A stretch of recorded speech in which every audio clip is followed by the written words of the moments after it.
Hello, this is another interview, hopefully without too many technical problems this time.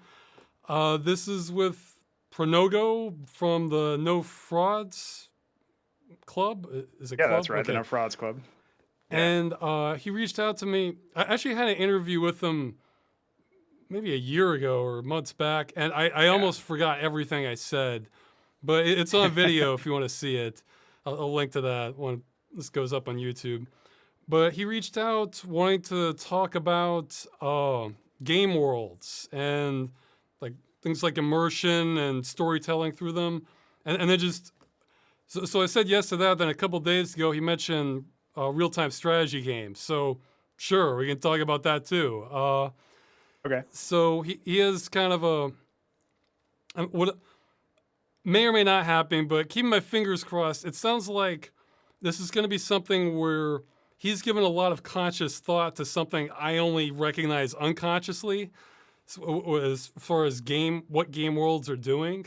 So Mhm. we may have some potential for game enlightenment on this one. I'm hoping. We'll find out.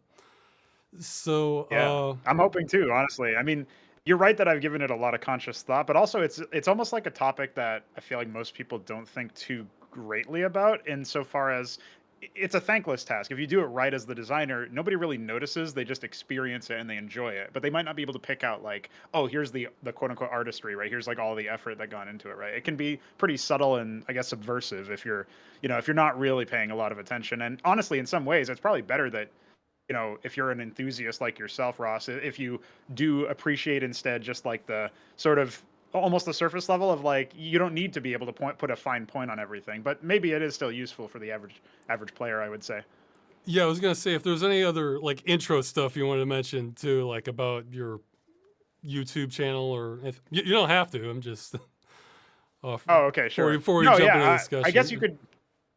Yeah, I would just say so. I'm starting off essentially as a game designer, and I would say that technically I've been doing game design for a very long time, but it's usually been in the context of modding, and that's where I got my name. I sort of cut my teeth working on Brood War, the original Starcraft, and since then I've built a very large scale production with the community and some of the developers over at the No Frauds Club, right? I mean, it's a cheeky name. We don't necessarily take ourselves supremely seriously, but one of the main ideas is like, well, I mean, you got to be serious at least about the idea of making something good, even if it's a little tongue in cheek. And so that's sort of the idea behind the club, if you want to call it that. And since then, yeah, we've built our own project called Cosmonarchy Brood War. That's the mod that I've been dedicating a lot of years to, and that's sort of where I'm like trialing a lot of ideas for game design, particularly within the RTS gameplay genre.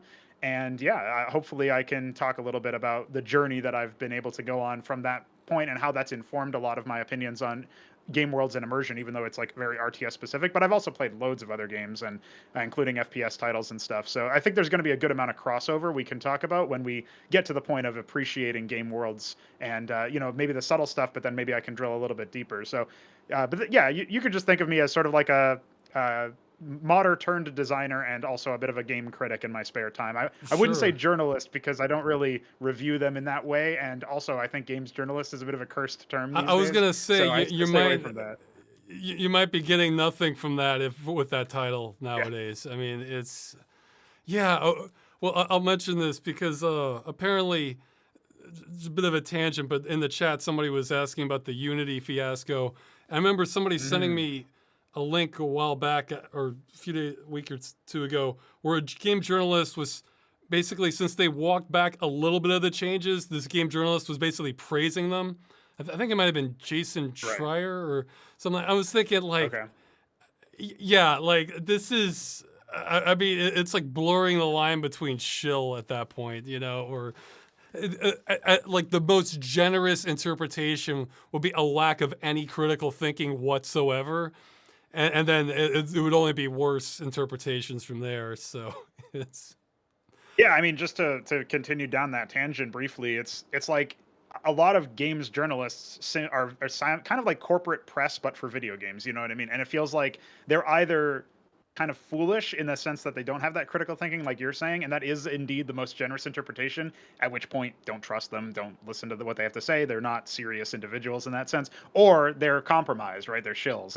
And really, no matter which way you slice it, like you can say one of them is more intellectually honest if you're just a little bit dumb, as opposed to being actively deceptive. But either way, like they do not do a good job arguing for themselves as, serious places where you can have good conversations and get informed in the right ways. Because if you come away from Jason Schreier's work, if that's indeed the person, or anybody else who's running stories essentially cover for Unity at this point, after I would Yeah. say pretty egregious business Who's not practices got seeing the big implemented, it's not picture aspect of this? yeah. Yeah, So yeah, it's that feels pretty bad. Just in general, I think games journalists like I'm going to talk in this interview here about game worlds feeling like they underserve gamers a lot of the time. Like we could do a lot better, but games journalists could definitely be fitting that bill too. That's something you could say well, about it we'll see. about that sector. I think the general plan is we'll start talking about game worlds, and I mean, they'll probably overlap some with your work, but and then like Sure, yeah. later on, you can talk about real time strategy games. Does that sound all right? Or so yeah, Yeah, I yeah, that guess sounds perfect. take it away. Start with whatever you want on game worlds. I'm curious here.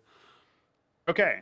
So really what always spoke to me about game worlds, I guess I can give a little bit of context as to like some of the first games I ever played. I mean, the first game I have like actual knowledge or recollection playing is the original Pitfall on the Sega Genesis or Mega Drive if you're from the UK or something like that. So that's like a really old school game, and I can't really tell you too many details about it. It's super fuzzy. I just remember failing a lot at like the first level or whatever because I was 2 or 3 or whatever. But as you get older and you start playing some of the more, I would say, mainstream games that came out, Starcraft was on that list. Eventually, Halo on the consoles and stuff. I played a lot of the classic shooters in my teenage years, so that would be the classic console shooters. That is, I didn't really get into Counter Strike until later on, but some of the old school shooters that I played would include stuff like, I mean, it's weird to say old school now, but Gears of War would definitely be up there. Halo 3 took a lot of my time in terms of multiplayer. But what I always felt a little bit, initially enraptured, because you start off thinking, oh, what does this all mean when you go through like one of the single player campaigns of those games? If I use Halo as an example,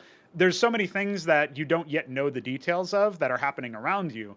And especially in some of those cutscenes where you would see, say, Marines driving a warthog inside the Pillar of Autumn. And, that's like sort of the, Sergeant, I forget, Sergeant Johnson. How could you forget his name? It's such a classic one. He jumps in and he's like, giving orders, and he talks to the Greenhorns and stuff. That's kind of evocative of like what it means to be a UNSC Marine. And, you're kind of figuring out like, okay, you're on a war. I mean, I didn't know this at the time, but it's very evocative of things like Starship Troopers in a way, but like a little bit toned down in terms of the satire. And, there's definitely Lot. influences there. But as a kid, you're growing up with that. That's like kind of your first experience with those sorts of arguments, if you will, those kinds of presentation styles. And you get sort of sucked into the idea that, okay, there's more to this than meets the eye. And what I've found when playing through these games more recently is you tend to see where like there's cracks in the foundation a lot more than you thought. The game worlds to me always are really like they're embodied by the players within them, and we can say players even if they're controlled by computers, right? You think about the enemies that you face in these games. A lot of the times, not only do they characterize what the world is or an area in the world. If you think about eventually you fight the Flood in Halo 1, and like everybody probably remembers that mission where you have to get the index to the location, and it's all Flood, and everybody hates that mission. And I think partially that's because like they use instant hit weapons because the human weapons were all instant hit, and you don't realize how overpowered it is and how unhealthy that feels as a player until way later when you actually experience that. But either way, it's like the Flood are really quite characterized as deadly and otherworldly and very different to the Covenant based on the fact that they use different weapons. So that right there kind of tells you something about the world. And all the while, I mean, obviously the environment plays a big part into characterizing this as well. But I would argue that the environment mostly plays a part, or it plays a more significant part when it's exploited or leveraged as a tool by whoever happens to be using it, right? And so this can be like, that's where you add level design into the mix of like what makes a game world compelling or interesting, or what can make a game world those things at the very least. So where I would go with all this to sort of synthesize a single point is, you'll notice that a lot of the things that at least I remember fondly or really remember at all, a lot of the memorable aspects of any given game are going to be what happened when I fought an enemy in this area, and bonus points if there's a free for all going on and there's multiple forces, or if it's something like you're just happen to have allies and it's like a team fight essentially between multiple forces. And in that context, that really gives you some grounding for, okay, now we can drill deeper. What would make this experience even better, or what makes it interesting to begin with? And it all comes down to the interaction with the opponents, using the world as like a sort of backdrop for that. But it can still be a very important aspect, right? We go back to the level design example. Well, If there's like I think you're throwing a lot of people here. Let's try to like hone in on a couple points here. Okay, so am I correct in when you were saying that like what's giving you a lot of significance to the game world is kind of like what's going on in that instance where you were there, or like you were talking Yeah, about, it's so or did I misinterpret that? it would be like you need an interaction for the world to feel real. Okay. So the opponents in the world are something that can interact with you just like your allies can. If you're, we use an FPS example. I go back to Halo because it's like most people have played at least some Halo, so they kind of know what that experience is like. But you could use Half-Life. There are some areas of Half-Life 1 where there's free-for-alls between the environment, and those are, to me, the most compelling parts about the game, is because there are agents within the world that are trying to do something. They're trying to claim victory over their opponent, or maybe take some certain objective or something. And even if it's all, I was talking about cracks on the foundation earlier, even if you figure out, oh, actually it's just sort of staged and it's not real, for lack of a better term, at the very least they can put up the veneer, the veneer of like, okay, we're going through something. If you have context, that can make all the difference for you, Right. and you can overlook a lot of things. But okay, so can you compare that to what would be? Okay, you're talking about interacting. Well, a lot of games you're interacting in many different parts, but can you give like an example of what that would not be? Like that you're just sort of passing by and not interacting with the world so much. But like to give people contrast I would to say, what you're talking about. I sure, guess. yeah. This is why I think open world games generally don't work very well, because you're not usually interacting with things. And it can be great if you're just looking for, tourists. Like I know, Ross, you specifically have said before that you want to sometimes strip out game worlds and just sort of walk around Take them in tours, VR. yeah. Yeah, and that can be a certain vector, but when we're thinking about the classical example of what a video game usually provides, is there's an experience to be had, and the game world is the location. But what makes the world really feel real, of course, is when it's populated. So if you were taking these VR tours, even if you weren't directly interacting, say, as a player, shooting the enemies or something in an FPS context, if you were still seeing a battle take place, if you were still watching the other agents of the world engage with each other, I mean, it could be something as simple as, I'm thinking of GTA, but really any game that has these sorts of real worlds sort of simulations where it doesn't have to be about crime and combat. It could just be people going about their day. That's really what makes the game world feel alive. Tell you what, Is when let's there's try things to there. like really narrow in down on this, because I feel like we might be losing people here.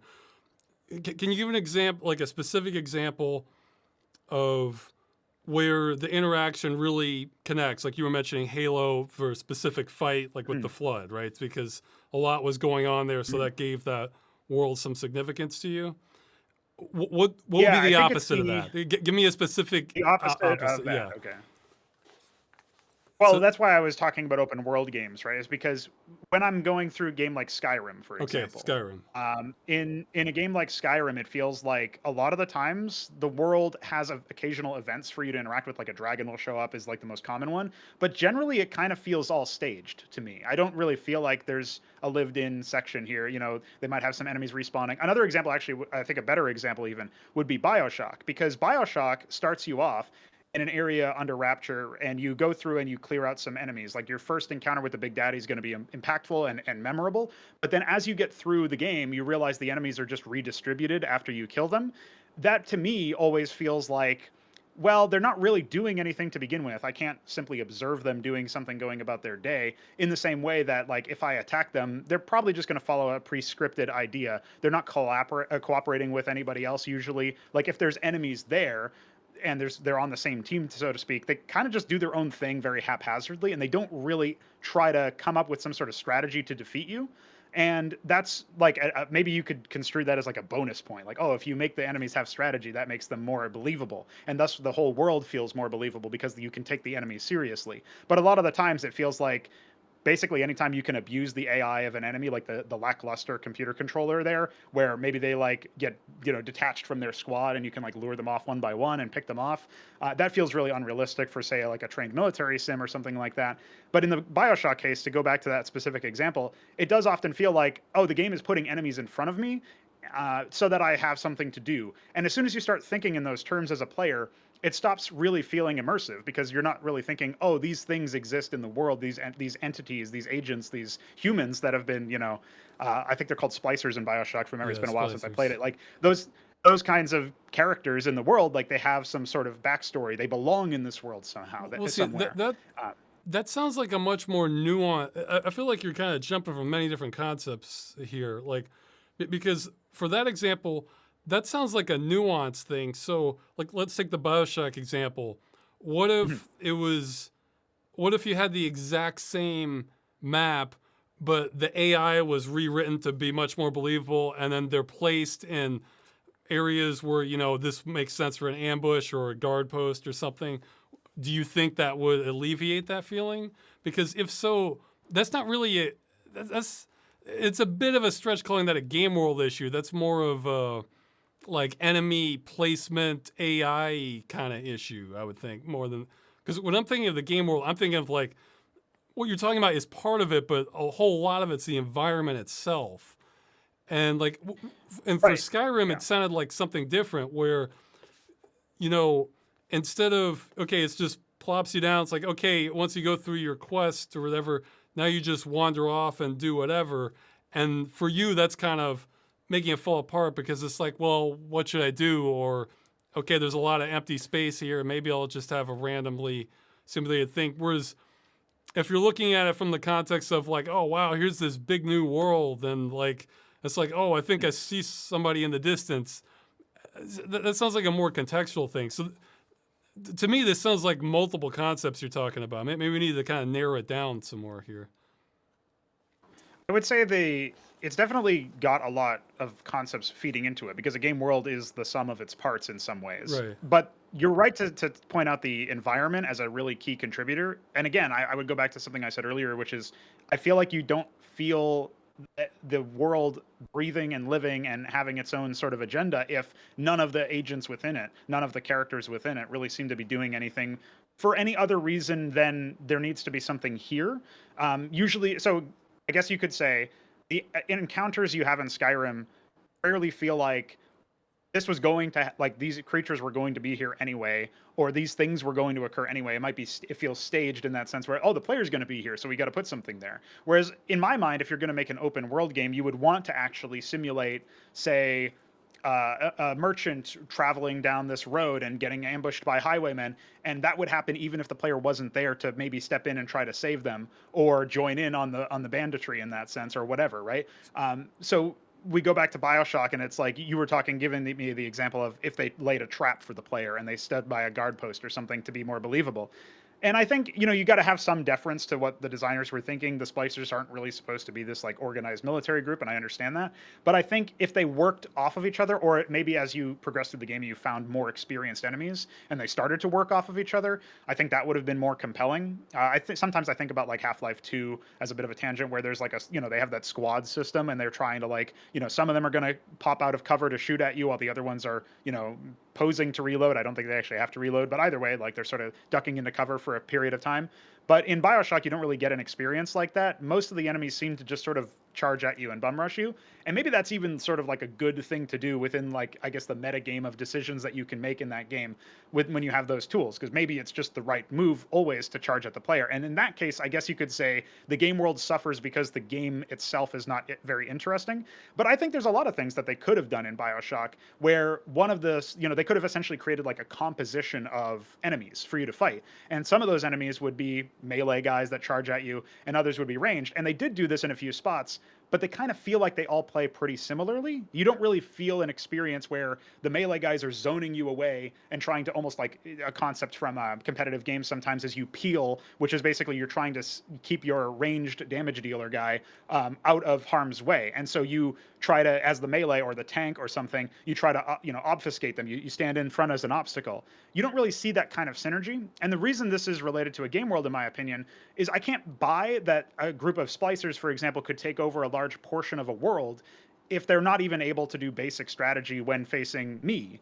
And especially as I'm, just getting into the game and maybe I don't have all my powers and equipment yet, they can't even defeat me with they don't leverage any interesting strategy. So how can I justify that they are still even alive?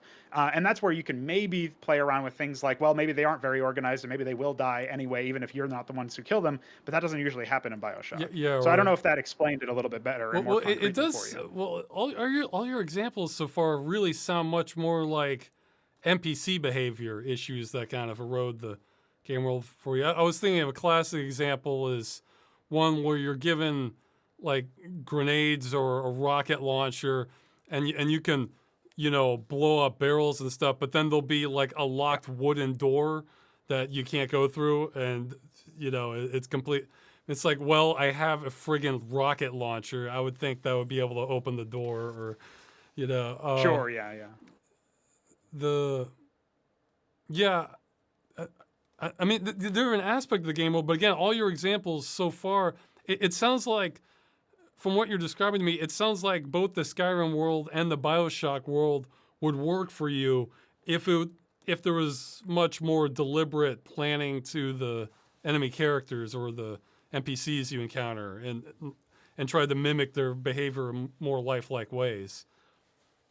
So in a way, that would definitely contribute, but I'll go back to something I said at the very beginning, Okay. which is this is kind of a thankless task as a designer, in that I kind of am imagining in a real open world game where they are trying to leverage the idea of you can go anywhere and see the world breathing and living and doing things, which doesn't mean it's always fully saturated, like every cell of the map is like got something on it, because you need negative space to actually apply some element of meaning to it. Otherwise it kind of becomes noise. But if you imagine there's many things to witness and experience, and there's many things to choose to interact with or not, because if you choose to bypass it, that's still a choice. Like the player can just decide to not interact with that. At any given time, in my opinion, there should be countless events happening between the interactions of the different nations that might be in. If we think of like Skyrim as a fantasy setting, there might be like different towns that are trying to defend against a monster incursion, or maybe there's again the bandit raiding the merchant on a road that you don't even know exists yet, maybe. And then on some runs, some players are going to find that happen. It doesn't always have to happen at the same time, right? We can have some sort of random seed determine when that occurs, but the bottom line is, you don't have to have deliberate planning of every single area this occurs. You almost have to create a confluence of different factors where at some point you're going to experience like there's this event that can occur where like we have, say, the bandits, and they are hostile to the merchants and the guards, and the bandits might be inside a town in one area, or they might be highwaymen by a some sort of road. Wherever they are, like the game rule is they're hostile to merchants and they're hostile to guards. So just based on those rules, depending on where the actors are, the agents are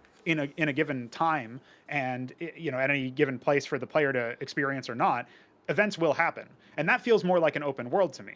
And I'm using NPC behavior and AI behavior as an example of this because on some level, if there's this beautiful world to explore, this complex world, it doesn't really feel very complex if there's nothing happening within it by agents that are actually doing yeah, things. okay. I mean, So you no can even matter think how about nice it like a it bear, right? looks, if there's not context to happen. Yeah, you mentioned I was thinking one thing I have noticed is it definitely feels like more fake when, unless there's a lot of context supporting it, like it feels like the whole world is catered to you specifically. Whereas if it feels like you're just in the right place at the right time for all this stuff to go down, Yes. that feels a lot better. So, like, well, I was thinking compared to Skyrim, the game Gothic, where when you get into that, you're Okay. just some fresh off the boat prisoner. Nobody really cares about you. Like and there, and there's already these politics going on with various camps within the world, and they have this history behind them about, like, if you talk to people, they'll tell you what went down in the past before you even got there, and that world felt a lot more believable, like, because you're not the center of the. I mean, yeah, through doing a whole bunch of quests, you can become more important in the story, but you're not the center of the universe. Like, they're worried if this gang's gonna get together and have a raid on their camp, and like you're just there. Like, I mean, and now you could still have games where you're like the superhero or whatever that's coming in, but in that case, there should be kind of context as to like something that explains like you're the one to get this done, or like it builds up the threat, and it's not that, and it gives the context to why, if you were in this position, it would feel like it's all centered on you because you're basically the dam stopping the tide from wiping out the world. Or like that was one of the best moments of what the original Duke Nukem Forever trailer, where it says, "What are you gonna do? Save the world all by yourself?" Like, it's like, yeah, that is what you're gonna do. Because, and the thing is, it's not like, oh, let's all focus on Duke. Let's all focus on Duke. It's like they're building that the aliens are invading. Like, oh, the president's under attack. Like, the military's falling. That's when you're coming in. So like, so it's not. You can kind of take the reins of making yourself the center of things, but if it's all just catering towards you that way, it does tend to feel kind of fake, I've noticed. But that's sort of what I'm saying. So I haven't played Gothic, but from your description, it sounds like there are at the very least moments of that game that I would really enjoy. Because if we go back to the... So, sorry, just one more thing in Gothic. One thing that really Sure. jumped out at me when I first played it was you go into one of the camps, and if you wander in, I remember wandering into one of the huts that was there, you know, where you kind of search for stuff. When that happened, some guy who was like standing around or sitting by a fire saw that, immediately got up, runs over to the hut, says, "Hey, what the hell are you doing? Like, get out of here right now." Like, and I love that because, yeah, that's what a real person would do if you were to just wander into their house. So it's, Yeah, absolutely. yeah, so go ahead. Yeah, so I was just thinking, like, if you have those kinds of reactions, then, I mean, just, it doesn't have to be really complicated, right? Like, even some of the examples you gave from Gothic don't sound like they took a really, a fine-tooth comb had to be put through the whole game to make sure that these kinds of events occurred. Because it's almost like there's like this writing concept where if you know the rough ending location of where you want to get, and you know the starting conditions of all of the characters, and you know their personality, and you know what their missions are, like if we're thinking of writing for a military type campaign inside a video game, it's super easy to come up with conflict because you just put people at different opposing sides or whatever, and they kind of almost write, like, it hints at you as to where as a writer you need to go. And I would say that this is true for the game design and the game world thing as well, because the world feels a lot more rich when things occur without you being the center of the attention, right? And in my opinion, like, I mean, it's not to say I don't want to necessarily in a video game be the center of attention. It's to say that I want to earn that, and it feels very cheapened when it just feels like the game designers are communicating to me much more directly than just saying, like, here's our world, experience it. It's more like, oh, you're in our game, and here's this thing in the game that you can do, and that feels less immersive, right? That feels more like, well, realistic is a weird word to use, so that's why I tend to use immersive. Well, but it's like, yeah, I mean, in your example of the guy running out and yelling at you to get out of his house, that is actually realistic. But you can have events that don't, that like, they shock your sense of reality because maybe this is a sci-fi or fantasy game, and you can still experience that and say, well, this world feels real. And that's really when I what say I'm after realistic, when I'm trying to build for my me, world. I can encounter like the most fantastic world there is and get into that. However, what tends to work with me or not is realistic human behavior. So even Yes. if, or if it's an alien race, something that makes sense to how you've explained what their psychology Right. is, you know, or a fantasy thing. So it's like your characters are taking it seriously within the context of the world you've created, you know, and it's not just. Mhm. But I had another thought, but go ahead. Okay. The thing that I always come back to when I'm thinking about games and their worlds, to me, it always feels like a lot of the times it feels like there's interesting ideas at play, but there's some sort of misfire that prevents it from really landing for me. And that example that you gave from Gothic sounds like it would be up my alley.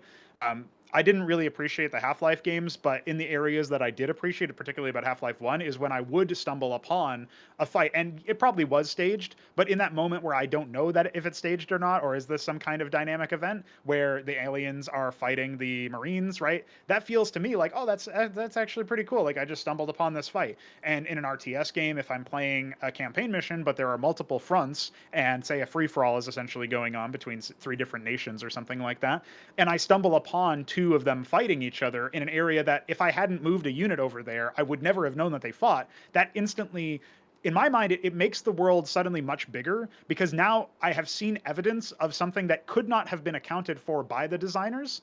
And yet it still occurred dynamically and showed me that this world, I mean, the map at the very least in the RTS game example is alive, and there are enemies trying to do things that don't necessarily have to involve me. Like they're busy, like your example of the raiding camp or whatever, like, are they going to raid our camp? Well, that's the kind of thing that these RTS players are probably thinking, right? The commanders of these nations or military forces are thinking, I need to secure my front against this guy in the north, but the players in the east in this example, and he comes in just to witness that. Oh, well, that's something that apparently is happening. And I mean, it just tells you that the agents in the world have their own agenda that they're trying to push forward and they're trying to satisfy, if you will. And really, it feels like they have a goal and they're going to see that goal out. And the RTS example kind of is easy to use as this because it's so often poorly done, where the enemies don't necessarily feel very believable. Like maybe they start off with like the entire map under their control or something. So it's like, well, why didn't you just kill me with all the stuff you started with? That happens a lot in campaign missions. Whereas in shooters, it can be more like, well, or even adventure games like Skyrim, you can walk around and experience a different area, and it doesn't have to have like an immediate direct connection to like halfway across the map like it does in an RTS, where I mean everybody's kind of existing from the same point. So RTS examples almost feel a little bit cheap because it's super easy for me to point to them and say, well, here's how the world could be feeling more believable. But most people don't. I mean, a lot of people play more adventure games or FPS games than RTS games, so it's usually easier to use those as examples.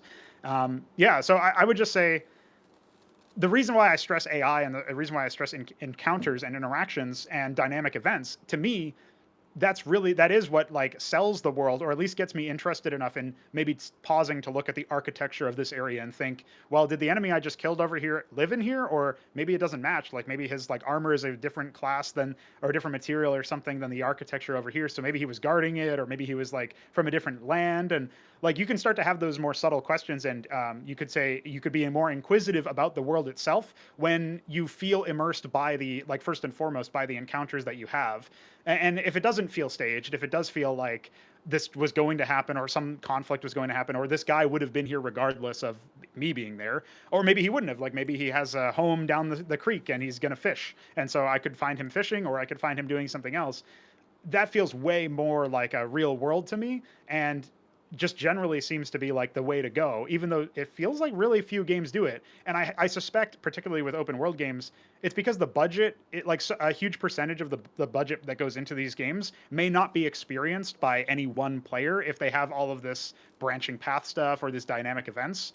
I know you've played a lot of older school games before and adventure games before they really ran into this problem, because a lot of it could have been just text or maybe narration or something where they could tell you like a different ending, right? You just uploaded a video on the Accursed Farms Junk channel about all the different endings to one of the games, and that got me thinking about this exact thing. It's like, oh yeah, you could have all sorts of different endings, and like maybe one player plays the game one time and they only see 1/7 of the endings, and like how much of the budget was that? Like that becomes more of a concern for AAA games now. So we almost have to look to, I feel like, indie games in this sense if we're gonna get something out of that. Although a lot of the times maybe they don't necessarily deliver on it either, but it just seems more realistic to expect that from them because maybe they can operate on smaller budgets. You know what I mean? Yeah, I think what you're describing is it's something many game developers are aware of, but like you said, it's a budget constraint where thinking of all these different scenarios that the thing is, the more you can influence the world in order to have it seem more realistic, the more scenarios you have to think of how the NPCs would react to that, and it becomes daunting rapidly. So I think, from what I've heard, I haven't played it. It sounds like the new Baldur's Gate 3 apparently is like the king, is the current reigning champion of this sort of thing, where they thought of so many things you might possibly do that it's like staggering people that like they thought of that, like, you know, Mhm. for like all these different scenarios, and then it flows downhill on the storyline. Another thing I was going to mention is you mentioned real time strategy games. I realize for the worlds and that my my standards there are almost like in a different category entirely, because Yes. I've come to just I realize in terms of world building, it's probably on a similar level of racing games or driving games, where if it even has a story, it's like, oh, it has a story. Like, 'cause I've played many that just don't even have that. So for like the maps, usually it's just my only standard is like, oh well, I hope it looks good and I hope I can like comprehend the units where they are, like which unit that is, and Right. the other one. And usually the story, I mean, I do want a story when I play a strategy game, but usually that's kind of conveyed in between or through cutscenes for me, and that gives me the context of, okay, well, why am I fighting this? And if it does a good job, then what it, then I care about winning this mission. Where if it's like I just don't care at all about the story, and then it's kind of makes it loses the context for me, kind of regardless of the map structure. And just to adjust Sure. Yeah. the chat quick, somebody is saying in terms of immersive AI, they've heard of good things about Stars Die. I've played that one. I don't remember much of any AI in that. What they're doing though is they have many choices you can uh, do, and the story is interesting, even though I'm kind of confused at the end. But I don't remember any AI in that at all, except just the most basic pathfinding stuff.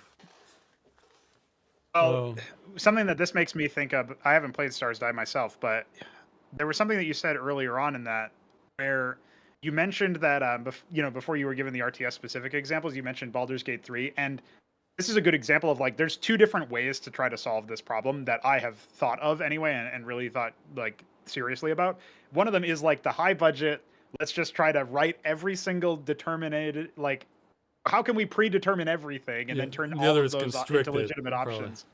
Yeah, and it's super, budget restrictive, but it's also, I mean, at the same time, it feels like it's easier for that to fall apart at the seams, like at the extremities. Like if you get to a point where they actually didn't think of that, or they didn't have the budget to put their ideas for that in the game, then maybe you still have the same problem at the end of the day. And obviously, also there's like the real world monetary constraints of that. So I think the second approach is better, and that's sort of going back to like the game rules approach, where there's different agents in the world, and they maybe like the environment itself has different traits. So one of the RTS things that I thought of a while ago was, each race has their own, or each faction of the game has their own like category of environmental debuff or something, and that can kind of like encourage certain storytelling, where if you walk into an area that you haven't seen before and you haven't even encountered this particular enemy race before, maybe you start to notice that like the trees are poisonous or something like that could happen, right? As one example. And obviously there'd be more just visual things that are like more grass is growing in that area, or some the plants look a little bit more sickly or something, and like that will tell you like, oh, there's something maybe like a corrupted forest type vibe going on here. What's that all about? Like what's going on here? And that kind of builds the characterization from just a pure observational standpoint. And then also the storytelling, like the gameplay that you have reinforces the storytelling aspect of that too, because you're, it's not enough that you just have like these two things in existence separate from each other. You also have to think about how can I unify them. So if you want to say like there's an enemy that like a commander that's really wily and slippery, and he has all these unorthodox tactics, he might crumble to a frontal assault, but maybe he's really good at sending like taking air transports and dropping units into your mineral line, your resource line or something, and attacking your workers and harvesting and stuff. And that can be annoying to deal with, but maybe you can like defend against it relatively easily and then send the rest of your forces to the front lines, where he's going to struggle more because he's better at dealing with, trying to defend against impossible odds, while like almost death by a thousand cuts for his opponents or something. And that kind of gameplay does tell a story story about like what's going on, which is also, I think, a way to reinforce the game world as like, oh, there's like different things that you can do, different approaches you can take, and the reason why this guy is like the leader is not because he's the strong, like the best mind at like frontal assaults or sieges. Like his tendencies have given him this sort of play style, almost, if you want to call it that. That's harder for most people to establish a link between that kind of thing and the game world. But to me, I think you can do that, because if that goes into like individual unit design and stuff, and you can make it so that like an area of the world with this kind of architecture reinforces this kind of physical trait, and that physical trait is demonstrated by the actual gameplay. But unfortunately, I can't give you very specific examples of this because it feels like not very many people, if any, have actually done it. So that's where we start existing in a more theoretical like standpoint, what I where we're just found sort of for theory me, crafting. the key to, I've heard some people like, yeah, well, there's a subgenre. I've heard it's immersive sims. I saw an article saying it's more of a design philosophy rather than an actual genre.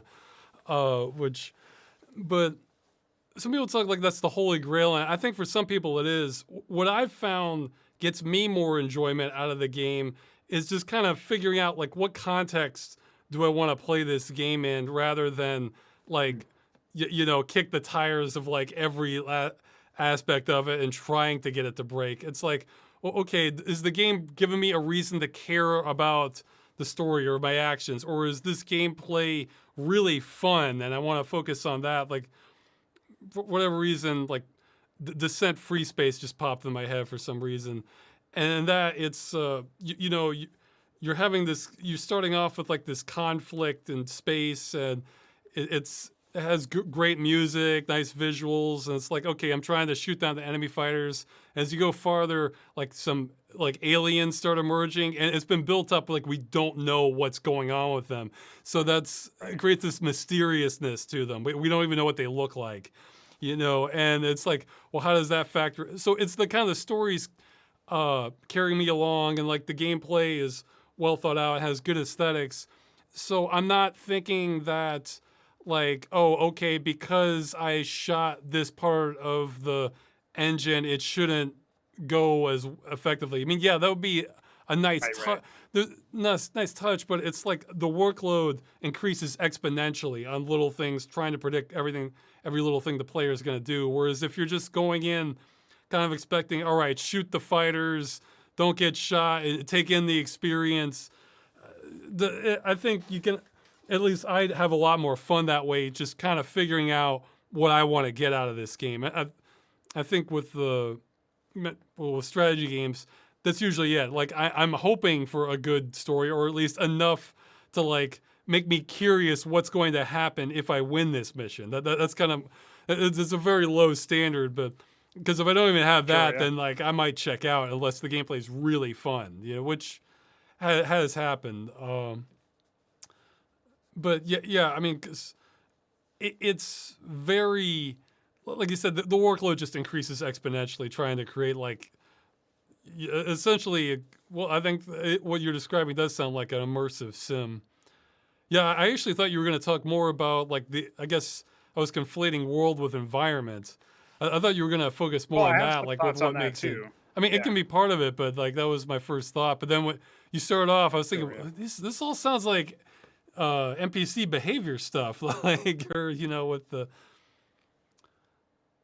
Well, Well, go hopefully ahead. you got the connection between anyway. Like it makes a bit more sense when I explain how the NPC behavior or the agent behavior kind of like maximizes your understanding of what the world is really meant to be. Because it's almost like they articulate an area of the world and present you with like, well, here's what this part of the world is like, or here's what the people within this area of the world are like. And if they all feel too similar, then the world feels too similar. Or if they all feel like maybe a lot of them don't feel very realistic or immersive, right? Like they don't feel like they belong in that area based on what we know.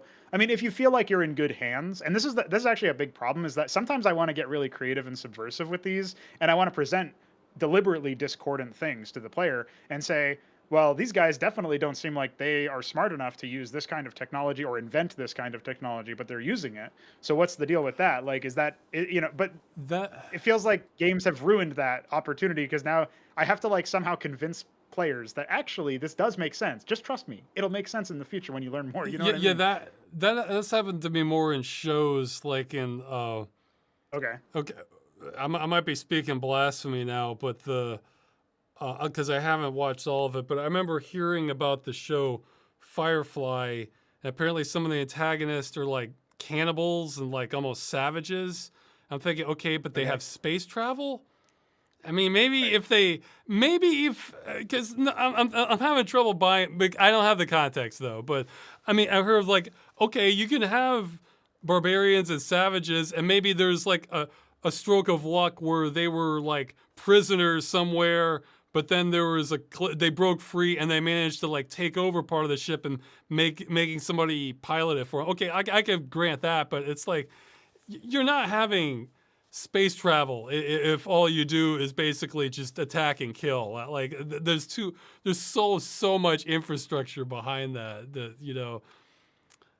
uh Right. Exactly. Yeah. oh Like, how do another they thought I had justify making it or whatever? when you were talking about like the poison for plants or Mm. forest, I realize that can be a little bit trickier in games because I've played so many games where essentially the theme probably wasn't the intended theme, but what I end up getting from it is get really confused, then die, then not be sure why you died, and that can Right. happen a lot in games.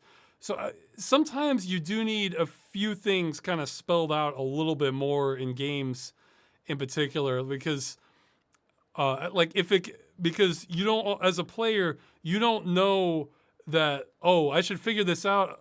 Is this an aspect of the world I should try to deduce, or is this just a bug, or is this just like a bad Right. design, or because I was thinking with the poison plants, like I was thinking that would probably work a lot better for me is like say before I went there, I had this briefing that this area is really dangerous. We know of these threats. There might be more. Be on guard. Like, and if they're saying something like that, Mhm. well, then now I've been primed to kind of Right. know what direction my brain should be at for this thing. So I am more wary of the environment and that sort of thing. Or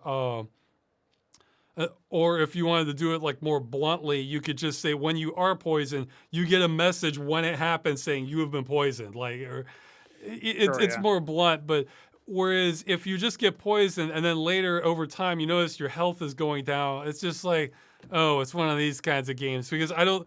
Maybe it's the air I'm breathing. Maybe there's radiation. Maybe it's oh, when I had a tumble, I was supposed to bandage myself, or like there could be dozens of reasons that you're just clueless about, and some people like that, Sure. but Yeah. I don't enjoy trying to figure out like what the problem is, like Yeah. uh, No, I think you definitely need clear communication, and that can be done in a multitude of ways, like you were saying, where you could have a briefing that implies it, or outright states, like we've heard reports of, poisonous fauna or flora or whatever. But there's also the other option would be to demonstrate it in front of the player. Like if this is a little bit more easy to imagine in an FPS context, but like I think it happens in Half-Life 1 where somebody like one of the civilians charges out to try to run away and escape, oh and they get yeah, yeah, sucked up into the air and killed by one of the I forget what they're called now, but the things on the the barnacles, floor, the yeah. barnacles, I think, yeah. So they get eaten by the barnacle, and it's like, well, now I know not to do that because that guy just died right Well, in front of me, right? it's funny you mentioned that because I was thinking of Half-Life, but I was thinking of a different example. See, that one, yeah, that one works. However, let's say that wasn't there, and you're like, well, what's this thing? And you touch it, you immediately immobilize, and your camera's looking up, and you're heading towards this big mouth, and you're here. The player can figure that out. Like, so it's like even Right, without sure. yeah, you're gonna have to probably load well, no, you don't even have to load a game because you can attack it and it'll let you go. No, the one I was thinking did the reverse job, and I leaned into this so hard in Freeman's mind, where there's a weapon, and you overhear the conversation when they're saying, "No, don't overcharge it." It's like, well, what do you mean overcharge? And then there's an explosion, and then they're all Mhm. dead, and then the weapon's there. So I'm like, well, I'm not gonna touch that thing, like So Right. I mean, of course, it's a game, so the player's gonna mess with it. But since I was playing it from the context of the the immersion, I did the exact opposite because this is a teaching lesson. Okay, these guys just died because they messed with that. Actually, Yeah, I it's like ran the into inverse this mechanic or whatever. recently in a game, Trepang 2, where I got stuck because what I was supposed to do was go into these arcing electrical beams that I thought were blocking my way, and I thought they were lethal. So because like almost every game I played, at the very least, an arcing electrical beam is gonna hurt you. But no, I was supposed to go right through there and hit a switch, and that confused me. I was so used to thinking, okay, this is gonna kill me. I don't want to lose all my progress, from doing it. But no, it taught me the wrong lesson there. So Right, yeah. It's funny. I was thinking of this example earlier when we were talking about dynamic events and how things can sometimes feel staged for the player's benefit. And then your arcing electrical beam comment reminded me of it. It's the game Prey from 2017. I can't remember if you've played this one or not, I Rob. So played it. maybe you've heard of it. I kind of gave up on it after a while, but Okay. I played a few hours and I There's watched the playthrough. So I'm not sure if you've played far enough in to know that you can sort of exit the space station and kind of wrap around it in space. But that is a thing that you can eventually do to sort of like fast travel basically, but you still have to do the navigation. And when you're first doing this, or at least one of the first times you're doing this, you encounter the sort of like side objective where somebody's trapped in a shipping container or something like that is floating in space. And they're like complain at you that they're like maybe they're low on oxygen or something like that. You need to help them, right? And I mean, you can choose to help them, and I happened to do that in my playthrough. But it occurred to me that like I actually took a little bit of longer time than maybe the broadcast was meant to instill in me. Like it was supposed to make me feel like I have to go there fast, and I kind of like moseyed about. And then I thought to myself, I mean, I don't know if this is the case, but it kind of felt like they would have survived anyway because there was no timer. And so maybe I could have come back like 3 hours later and that person would have still been alive. And, they would have thanked me all the same and like the same kind of thing would have happened. And that's an example of like, it feels like that could have been very easily, it could have been fodder for a dynamic event where you can choose to save them or you can choose to, maybe you get interrupted in the middle of that. And if you don't fight fast enough, you can't save them or something like that could happen. And honestly, that game as a whole could have really benefited if there was like a sort of a war or a small, or I guess you can't really have a war on a space station, but like a battle on a space station, like this conflict where the surviving humans are trying to beat back I actually can't even remember what they're called yeah, now. the black Not alien tachyon, thing. but something Yeah. like, yeah, the alien entities anyway. If you can at the very least like imagine a world where they're sieging an area and the humans are trying to like repulse them, and then also maybe they try to take it back later, like or take another area back, and you can choose to help them. But if you don't choose to help them, like you're doing like a lone wolf play style or something, or you're trying to like for whatever reason, there would be maybe some advantage to not helping them because like maybe your supplies are scarce or something and you use them up by fighting. It felt like that would have been more interesting because there's these dynamic events that you can choose to engage with, and then maybe you make the game a little bit harder for yourself if you let the aliens take over the whole space station and stuff. So there's like this like choice economy almost that you can do, and that would also have reinforced the idea. And again, like that's a pretty like we all know about space stations. We've played lots of sci-fi games, watched lots of sci-fi media, so it's hard to say that like that's a game world problem for most people. But it didn't feel like the enemies were real in that sense where they were actually trying to do something. And I know I mean, there's a spoiler for the game, there is like a larger reason why you could easily hand wave away all of the stupid things that happen in that game. But I know that spoiler does exist. I'm deliberately avoiding it in Maybe we case won't people tell haven't it played for it. But everybody. I know what you're talking about. right, yeah, like I've there's a seen the end. reason Yeah. why all of you could easily at least like uncharitably be like, well, the aliens are like that because. But would it be more and then, like, immersive to insert not story. have that and have them? You could. They're still compatible. Well, actually, Yes, what I was thinking, absolutely. there's So. kind of in both of those examples, I can kind of see the other half of that though, where, well, with Prey, it's you know, it's more suspenseful and creepier if you're like a lone survivor and maybe there's just one or two other people rather than like a holdout of humanity, because just knowing there's other people out there also fighting, that's like a source of comfort. So if you kind of want to scare the player more, no, you can think, no, it's just you pretty much. And maybe there's one or two other people. You're on your own. This is dangerous. So that's kind of like a conflicting, that could have been like a conflicting decision there. And the other was with timers. Me personally, I don't like the game rushing me unless it's like a very kind of organic feeling reason, like there's a fire raging or something smashing and chasing me behind me. In that case, okay, yeah, then I'll rush. Whereas if it's like I'm on a timer to save this guy, it almost feels like a chore, and it's sort of taking away from the enjoyment of the game, unless it's like really in your face. Like say you were at the bottom of like a hill or something, there's a path up, and there's some guy dangling by the edge. It's like, help, I don't know if I can hang on. And it's like, help. Yeah, yeah. And it keeps giving you encouragement. So maybe you see him slip a little bit. So the game's trying to tell you, no, this is for real. You've got to get up there right now to help him.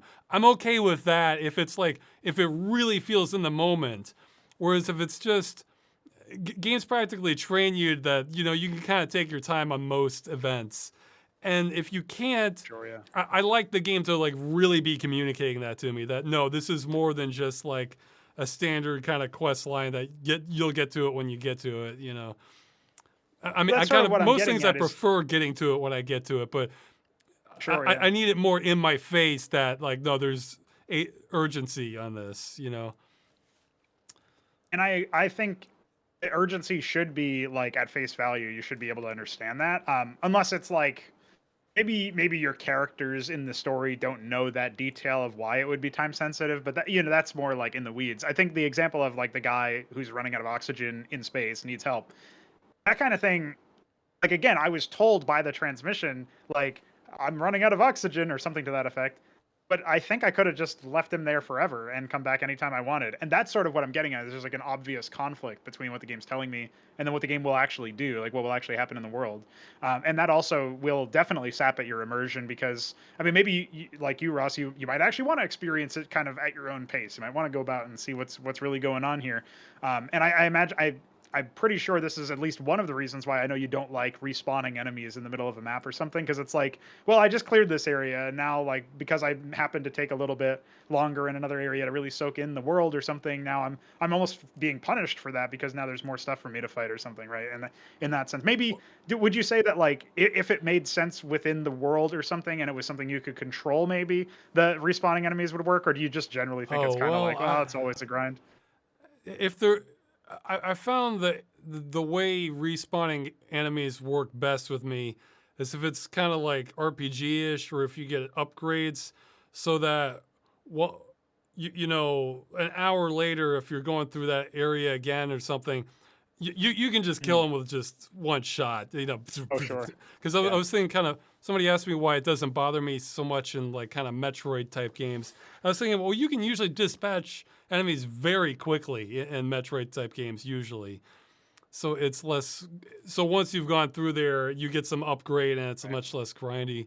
But no, I realized if we're really analyzing that running out of air example, well, I think there's even more going on there because, like, okay, let's Okay. say it's the sort of thing where, like, fine, it's like, oh, I think I only have 5 minutes left of air, and it's like, oh, 4 minutes, and it's like, I think I'm gonna black out soon if I don't do, and then like you stop getting an Yeah. update, so it's like, oh wow, maybe there really Right. is. But I was thinking, if the game's giving you the option to ignore that, that's a little immersion breaking too, because if that was really happening to someone, you would probably try your, unless they're an enemy, which you might be all right with just letting them die, you know, or just someone really obnoxious. So it kind of makes it something more a real person would actually do. It's like this is a convict that might kill me if I let them out. That's like, I don't know, I might just let them suffocate. Then just by choosing to ignore them and going along, well, then that becomes kind of gamey in itself, that you're kind of choosing to let that happen. Whereas if it's a major, I feel like for moments like that, you kind of really want to narrow the scope of where you want the players to go. It's like, maybe you could, like, let's say you were going through an airlock and trying to get to the other side of the station. You only have so much air, then you're receiving that broadcast. So it becomes a much more like, you have to decide how much risk do I want to take on. It's like, let's say I'm not going to have a lot of extra air to get to the other side of the station. If I go for this guy, it might be both of us. And that's a much more I see what realistic you're saying. Yeah. kind of psychological thing that a real person might do that and let the person die just because they're so scared they're not going to be able to survive if they try to rescue them too. So it becomes much more of a believable scenario that you would let them suffocate or something like that. Whereas if it's just a transmission you're Right. getting and you know you can get to them, and it's kind of, it can kind of advertise more to your brain that, yeah, this is a game, this is just the decision path and that sort of thing. Where You know, I feel like this is sort of, there's a bit of a tangent into like the philosophical, but I'll bring it right back, I promise. So like broadly speaking, I do feel like the average person is good natured.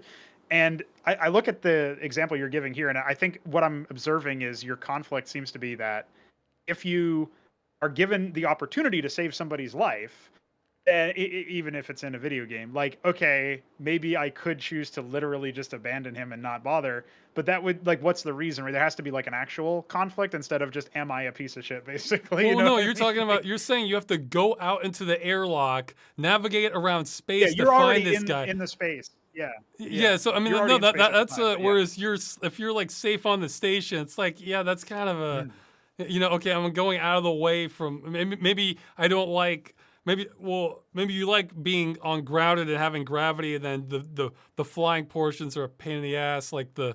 like a classic one with games is water levels can be a real pain Oh for yeah, some of them because of the physics of it and having to breathe. So it's like, if this guy was stuck in a shipping container underwater, it's like, I don't want to do the water section.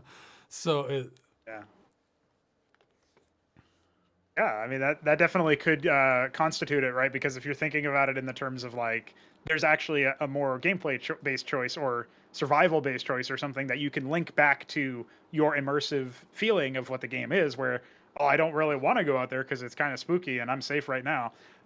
Yeah, that definitely could, or I think, make that decision more meaningful, right? or for other games, I was thinking this would tie into like having to have a lot more reactions. If you choose to do the bad decision, it would be good to see a lot more reactions that indicate that's Yes. what you're doing, and not just from the victim. Like other people standing around, it's like, what are you doing? You're not going to help him, like, or so, and then they remember that the rest of the game, like, well, he's a Sure. psycho. He was not looking out for us. In fact, I love that in Sin. If you end up like shooting one of the civilians or attacking them, it's like, Blade, what are you doing? Or the other one says like, easy does it, psycho. Like, that like, Right. if you're getting that feedback that like everybody's very like, whoa, because if it's like you're saying, if it's real easy to save them and you're choosing not to, it doesn't necessarily have to be gameplay consequences of that, but like, writing, there should be writing consequences of that, and like a lot of them, like everybody knows, like, oh, that's the psycho that, like, that's not. It's just like, oh, okay, you're in it for yourself. I'm not gonna help you one bit. Like, you're gonna stab me in the back as soon as it becomes inconvenient for you, and that sort of thing. And only Right. like Yeah. new characters who don't know what you did don't treat you that way, or something like that. Oh yeah, and depending on how deep you want to get, maybe if they interact with those other characters that do know your reputation, they also start to think, "Well, wait, wait a Or second, they're what's kind of going on here?" conflicted now, yeah, because Yeah. especially if you're good after that. So Well, I mean, the thing that you're talking about here is you could even make it simpler than a dialogue response, although that obviously is like one of the most immediately like in your face kind of responses anyway, if the dialogue is different when you don't save him versus when you do. But maybe that guy has like a piece of equipment that he hands you that helps you later on, or maybe that guy yeah, but eventually then it goes to becomes his much home in more the of a space station or it something. becomes much more of a Yeah. game calculus then. Like if you're going for it Sure. because of If you don't know that ahead of time, I think maybe it could, like, the and the sort thing is, of second and third order consequences, right? that's fine for some games. It's almost like you kind of have to choose for some things. Like, do you want it more immersive or do you want it more just kind of gameplay oriented? Where you go on this path, you get the better upgrade, but it's harder. And if you do this one, it's Sure. easier, Yeah. and you can skip that part. Whereas if it's immersion, immersion can break down fast the more you look into it with games because there's so many things you need to figure out. Yeah. I mean, it's there's no doubt that what we're talking about here when it's trying to make the game worlds feel more immersive and retain that immersion for longer periods of time. It's a really difficult task, I think, especially in 3D games where you see way more graphical issues. I mean, some people can just say they ignore that, but I think even on a subconscious level, I mean, it's the same reason why bad CGI in movies will take us out of the experience, even if we can't quite place it, like the Uncanny Valley stuff, or Superman's mustache being edited out in that Justice League film or whatever. It's like, yeah, I mean, there's gonna be weird situations like that where, for whatever reason, we don't necessarily, as the average consumer, we don't really need to, nor should we need to care about like why it's subpar. But if it is subpar, then yeah, that's obviously going to affect us and affect our experience. But even setting aside the graphical side, absolutely, like there's going to be interactions or maybe missing interactions, things that we feel like should have happened, or expectations that we have that end up not being met, that are definitely going to reduce our overall level of appreciation for the game world. But I think if you have really memorable moments, particularly if it's like a single player game and at the end of the story you have a really memorable moment, I think that's why people think of Portal really fondly, because I don't really think it was that impressive of a game, to be honest. Like maybe in its time it was sort of similar to Half-Life, but in aggregate, or like when we look back at it now, I don't think you can say that it stands on its own legs as well. But the ending of the game is memorable for a lot of people, and so they kind of look back at it thinking, "Oh yeah, that was a really good game." Well, And like if you have memorable moments, I feel like that can go a long way towards, at the very least, establishing this rapport between the player and the world, where they feel like the world matters and what they do within the world can matter by extension. I guess to defend Portal a little bit, I was hoping for harder puzzles when I played it, so I felt Yes. like that part. But I think the really neat thing about Portal was, well, two things. One was having the kind of mind bending reality and having to think of just having a portal into another space from a wall that you're re-entering your own area. That's still, I think that holds up pretty well. I mean, yeah, a few games have done that, but they really took full advantage of that sort of thing, and that's just a different way of thinking, I think. And the other thing is, I for at least like the first 3 quarters of the game, I really liked the tone of GLaDOS, where it was just kind of like this extremely dry, kind of cynical humor from the player's perspective, that like, okay, this is Mhm. just a robot. It's completely uncaring, and this facility just has no value on human life at all. And it just says these facts in a way that it's just matter of factly, but the way it's kind of construed, it becomes across as funny. Like I remember in the original trailer, they're saying, "If at first you do not succeed, you fail," and saying, and like little things like that. And I think that kind of undermined it towards the end by giving it more personality, making it more human. I was thinking, no, this is like not as good now, because they're personifying it and making it more human, and instead of this like sterile cold computer that like there's much more dark comedy potential from that. I mean, yeah, they try to Yeah. explain it later in Portal 2, but I figure I feel like towards the end, once it started being more human, that undercut its strength, in my opinion. But Oh yeah. uh, No, I would have to agree. I mean, like consistent characterization is a really big important part about well, characters, funnily enough. But I also think that in Portal 2, the humor was like way off for me. It was like I don't know. I mean, the joke that I had with the community when I was playing it was that it felt like you were just constantly assaulted by normie dialogue, where it's like, "Oh, isn't this a funny haha? Like, aren't yeah, you like laugh they're now, please?" trying And it too was like, hard. Yeah. yeah, yeah, it was a little bit of a miss for me. And maybe it No, worked for other people, but oh, for I me it think the was just not original. a Again, 3 quarters of the game, GLaDOS's dialogue alone, and just seeing like this is a life or death situation, and just has like complete callousness of a computer, and it worked. I felt like the comedy really worked in that. right. Uh, Yeah, well, it's certainly stronger than the second game, and I do agree with you about the whole idea of like if you subvert the characterization to like make her more of maybe like a sympathetic character or something to that effect, or like I mean, you can More make them human. more complex or nuanced. Yeah, but GLaDOS feels like an AI for the first 3 quarters of it. Like, yeah, there's zero compassion to be had. It's running its protocol. Like, that's its sole function. So it's, yeah, for dark comedy that worked really well. Yeah. You want to talk a little bit about like the actual visibility part of environments and like the art Yeah, direction and sure, stuff, since I sure. know you were talking about that earlier. Yeah. For me, the thing that I really appreciate about modern games, if like it feels like from a game designer point of view, like the actual design of them is usually pretty subpar. From my perspective, like it feels like they're trying to do too many things. So actually, a brief tangent on this before I get to the art stuff is, you mentioned immersive sims earlier, and I forgot to point out that I feel like immersive sims are kind of like a nothing game because they're trying to be everything, right? Like, oh, if you shoot the engine at this level, it'll do something different here, and like it ends up feeling like I need a spreadsheet of all the interactions, and that doesn't Yeah, feel and like a I game care to 10 me. times more So about why am I shooting this thing or why am I going yes, there. Like, see, that's the yes, part that I care about, or yeah, or the yeah. mood I'm getting by being in this place, that sort of thing. Right, yeah, and that's actually where I think the tone set by visuals and especially sound and stuff can really go a long way. I've obviously observed this trend in movies and shows as well.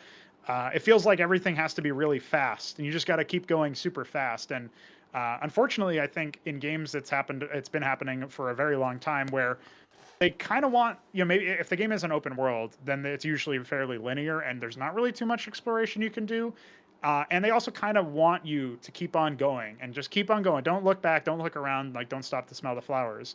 And if you do pay a very close attention to things, you might see more graphical issues or something. But like that's kind of like the only excuse I can think of for why they would want to keep you pushing forward. But it just feels like the pace is like it's sapping at the ability for us to really appreciate the environments to begin with. Like, why would you want to just keep the player progressing? Do they not? I don't know what the motivation is behind the developers anyway, but that's a vibe I've gotten from playing a lot of modern games is they really want you to keep going fast. And for my money, you do need to get a number of experiences within an environment, within a certain like visual, like the decor and stuff, like the art style or the style of architecture that I kept referencing earlier. Like there can be these interesting mismatches between the enemies that you face and like the environment. And so that was actually in Halo 1, that was the flood in these like Forerunner compounds. And it's like, well, I don't think that these weird biological entities built this facility. So that's already something that's kind of like standing out to me as like, well, that seems weird. Like if I was going to design a flood hive or something, I would make it look much more fleshy and organic. So what's going on here? Like there must be a reason. That's intrigue already. I feel like that's like the first part where you can start to think, and again, that's like the interplay between the enemies and the world. But I think the world really helps to like, I mean, it's not just a backdrop at that point, it's posing a question, right? I feel like that's where at least one example of how worlds can be really conducive towards having this immersive thing. Because if you're busy thinking about a question about what the setting of the game is implying to you, that's already, you must be immersed in order to ask that kind of question, right? You can't be like, caught up on some technical issue or something, or not be immersed if you're thinking about the game world to begin with in those terms, I feel like. So at least that's one example that comes to mind. I don't know if that makes you think of anything in particular.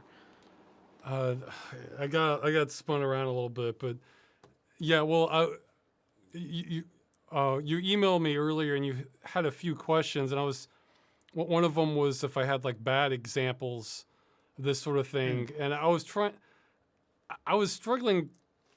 I thought of a few. One I actually pointed out. I guess this kind of goes back with the NPCs again.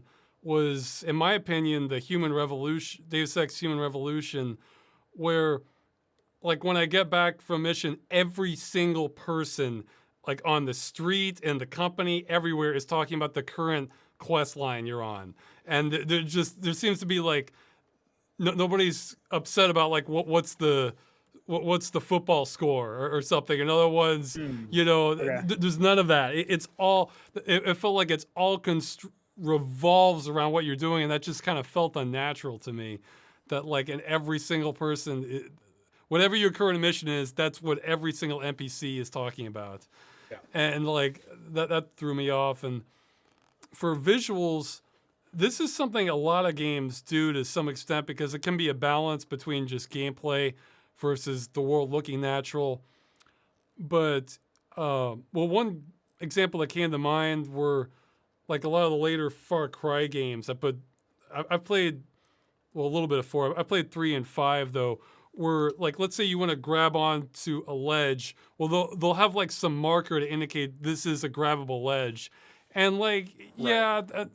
I get why they're doing that for gameplay reasons, but if like, well, actually, Prince of Persia: Sands of Time did not really have that. It's like you just kind of had to look at the design. Looks like, yeah, that looks like I could grab that and jump towards there, Right. and they kind of kept the ambiguity down. So, or if that's a column, I think I can reach it. I can jump onto that and grab that column. Whereas there's always like some yellow marker or something in a lot of these games where it's like, yes, you can climb this ledge. No, you cannot climb this one. It's like, well, okay. I get why they're doing it, but that does kind of take away the immersion. But with a lot of the Far Cry games, they also, it's weird. It feels like half sort of believable and half like really not. And then with the layout, and that can throw me off. Like, okay, there's an out, you'll just feel like there are outposts that they're there just because they want an outpost to be there or something like that. It doesn't, something feels off about it for me, or like with the towers that they'll have. So like some of them feel like they belong there.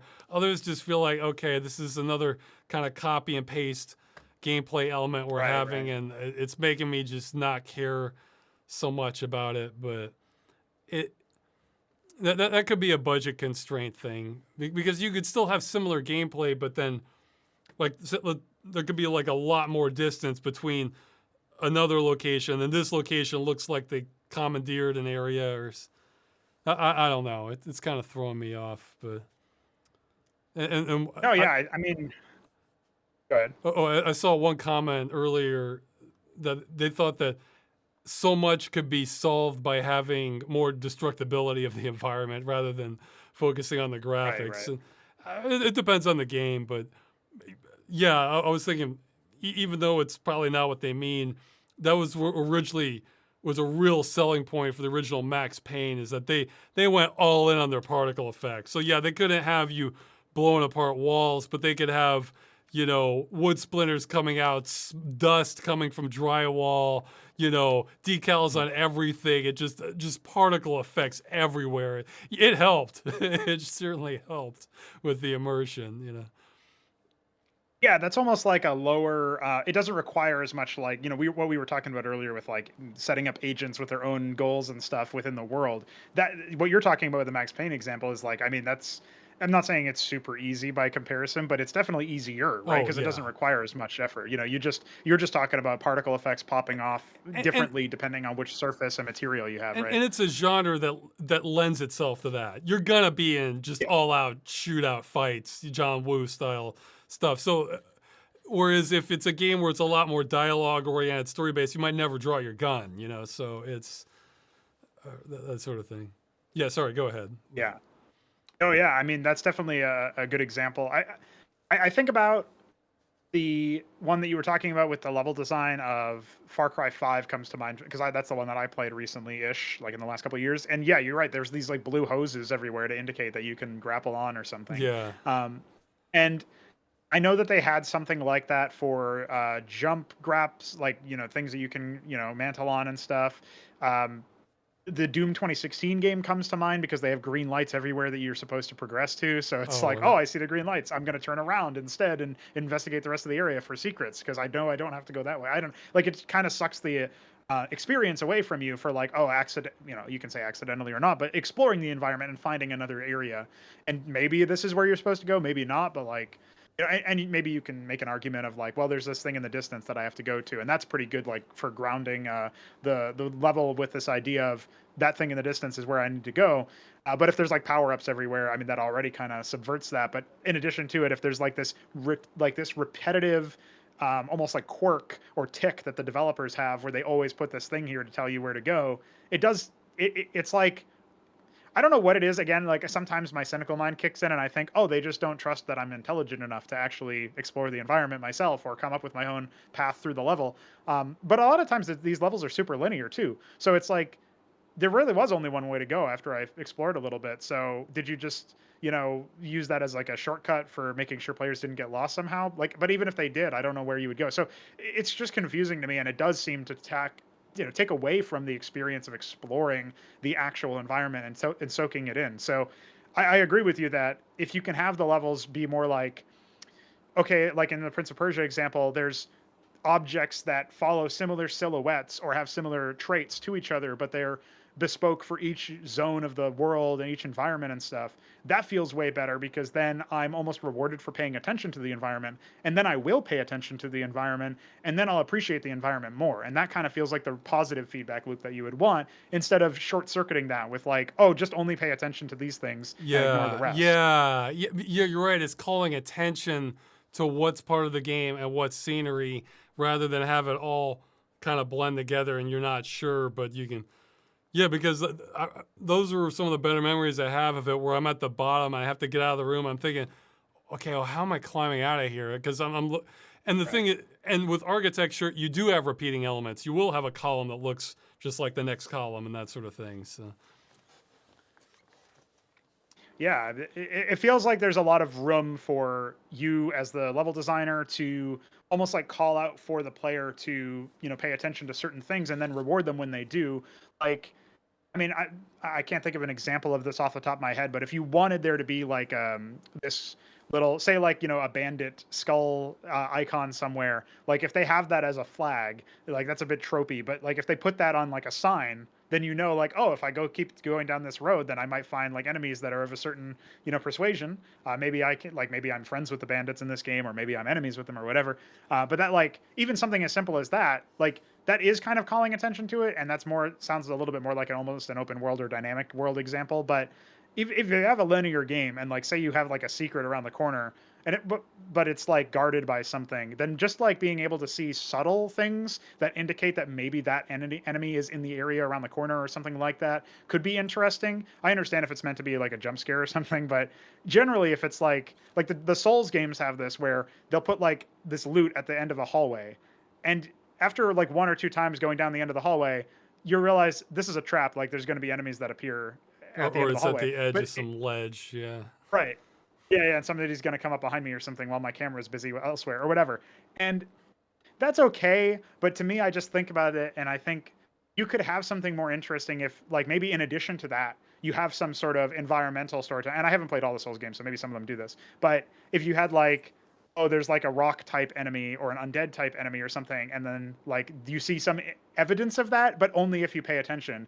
And then you're almost, again, you're as a player, you're being rewarded for paying attention to the environment because now you're prepared for not just any enemy, which kind of like the general set piece tells you, but you're prepared for a specific kind of enemy, or at least like you might recognize this kind of thing and think, okay, it's this enemy. And then maybe you're right, maybe you're not. But that feels more interesting to me because you're almost making like you're kind of making it a skill, like perception essentially is like your skill that you're looking for and you're trying to make use of in the game. And that feels better to me as a player and as a designer because then I know that like you can just be this fast twitch, reaction mechanical player that like gets themselves out of bad situations. And I come from like a background of both Starcraft and Counter-Strike, and these are both mechanically demanding games. And in Counter-Strike, we have a saying in the competitive space where a player might get themselves into really bad situations, and then they can aim their way out or shoot their way out of those situations. And it's like, well, they shouldn't have done that, but their mechanics are good enough that they can make that mistake and still survive and maybe get a kill where they shouldn't have been able to, in air quotes. But like also I like the idea of being able to reward the more cerebral players who are paying attention to those things, right? And it doesn't really feel like that last option is in the cards in most video games that I've played recently. Yeah, maybe. I'm almost see these things, unless the design's really good. Yeah, it made me think. Mm. Maybe Prince of Persia was a pretty good example. They're often kind of a tug of war as far as immersion versus gameplay readability. Because, I mean, it does, unless the design's really well thought out, because the more you advertise, like, hey, here's your power up, or hey, these enemies live here, if you can start feeling more gamey, it's like, all right, because it's like obvious flags and markers, where if it's just sort of subtle, then you get more immersion, but more players are going to get lost with it. And I think I kind of prefer the getting lost. I kind of prefer the immersion in most cases, unless it's not that kind of game where I'm well, I mentioned earlier with strategy games, I want to be able to distinguish my own what units I have pretty quickly. I don't want to get them mixed up with, okay, is this a civilian or is this my flamethrower guy? What, I can't tell. Like, Yes, yeah. that's a problem. Whereas if I'm just have an icon, that's fine because I'm focused on like how am I going to defeat this enemy or defend this area, and my brain isn't well, the pace can be kind of quicker, but like something like Dark Souls, the pace is like a lot slower, I would think, most of the time. So it's kind of, I mean, you're not making like decision when you're, Mm. whereas you are in strategy games. That Yeah, so yeah. you can have both of those, but that I feel like it. I feel like when it does half and half, unless I'm kind of forgetting well, I guess not necessarily. I don't know. It's yeah. I was hoping you'd be able to kind of spell out more specifically what they're doing, but I don't know. It seems like I just have like this kind of like unconscious sense of like sometimes they do it and this is an issue. Other times, uh, I can feel it detracting from the game. You know. Right. Okay. Well, I'll say that you're absolutely right that sometimes it's like half and half, and they kind of succeed at neither. But so I said earlier that like when I was talking about the RTS example, it doesn't feel like I can give you a really solid example of where like the agents meet the world in a nice way, and like even the unit roster is like set up in such a way that reinforces the themes of the story and stuff. I don't really feel like there's been an RTS game that did that. And I've played a lot of them, including a lot of really obscure ones.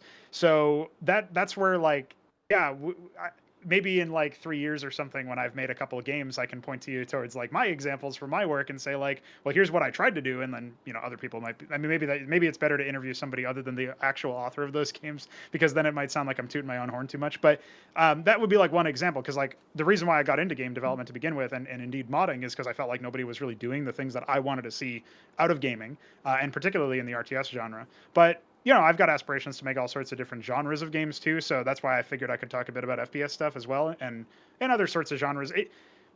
I wish I could point to specific examples, and obviously I haven't played every single game in existence. So maybe somebody in the chat or the comments will be able to suggest games that are like this, where you do have this really good synergy between the game world presents you with certain thematics and mood, and then like the entities feel like they belong in that, and they are also trying to challenge the player, and all of this stuff kind of like coalesces into this really nice, again, synthesis. But I don't feel like I've experienced that yet. The closest thing Well, that came to me, like the best game I've played, is probably The Witness, but it's not an action game. yeah, It's I've a played The puzzle game. Witness. And so that's a very different experience than what we're talking about with like games where there's combat and stuff, right?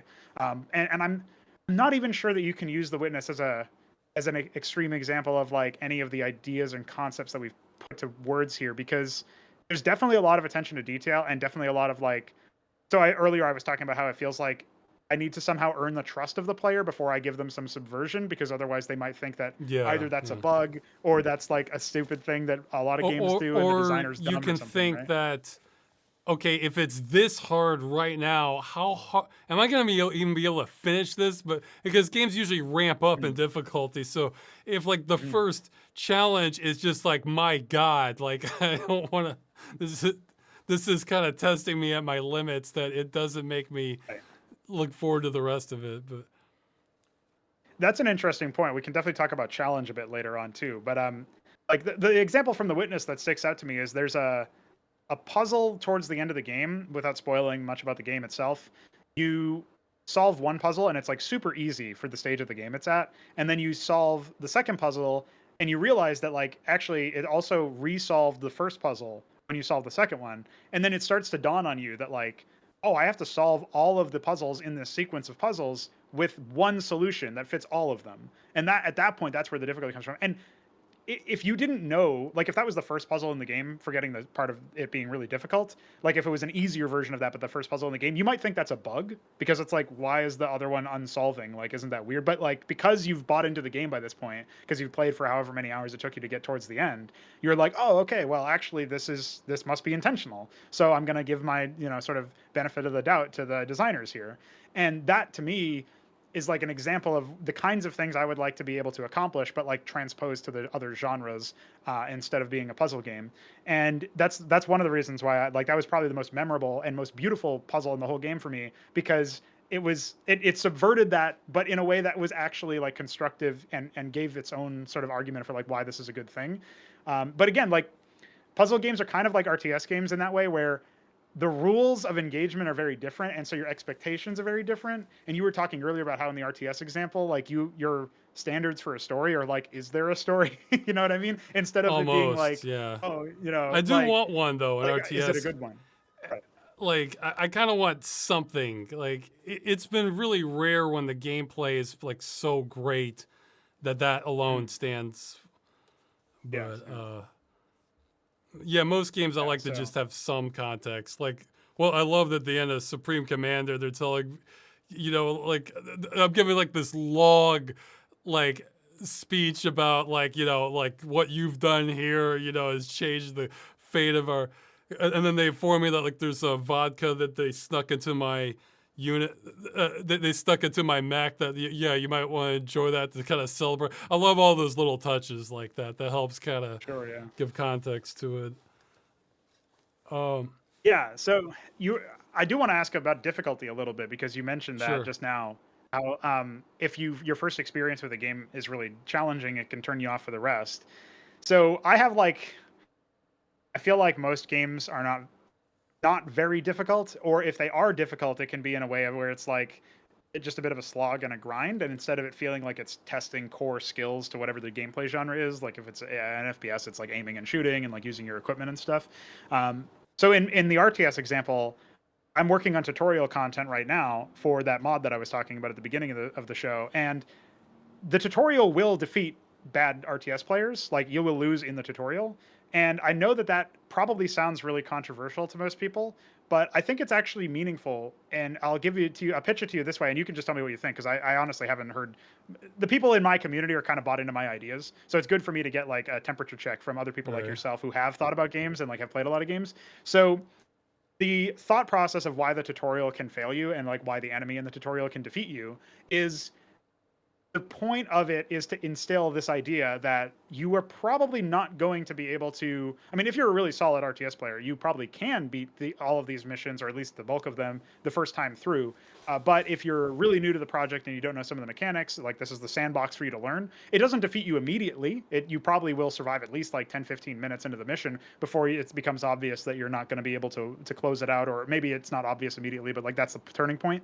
And it's very easy to defend and outlast the opponent for a while before they really break you. So that's sort of like some of the steps that I took to make it so that it was, I guess you could say, accessible. That's also a bit of a cursed word in gaming, but like that's the idea of like, oh, you can approach this at the very least and like get a temperature check for what the experience is going to be like. So it's not like you just instantly get crushed, which can be really demoralizing, but instead you need to figure out the tendencies of your opponent and then see what's exploitable. And like actually your first opponent is pretty easy in that respect because they mostly just rush you with like early tier units that are not going to be very powerful, but they get a lot of them, and so that's where the scare factor comes from.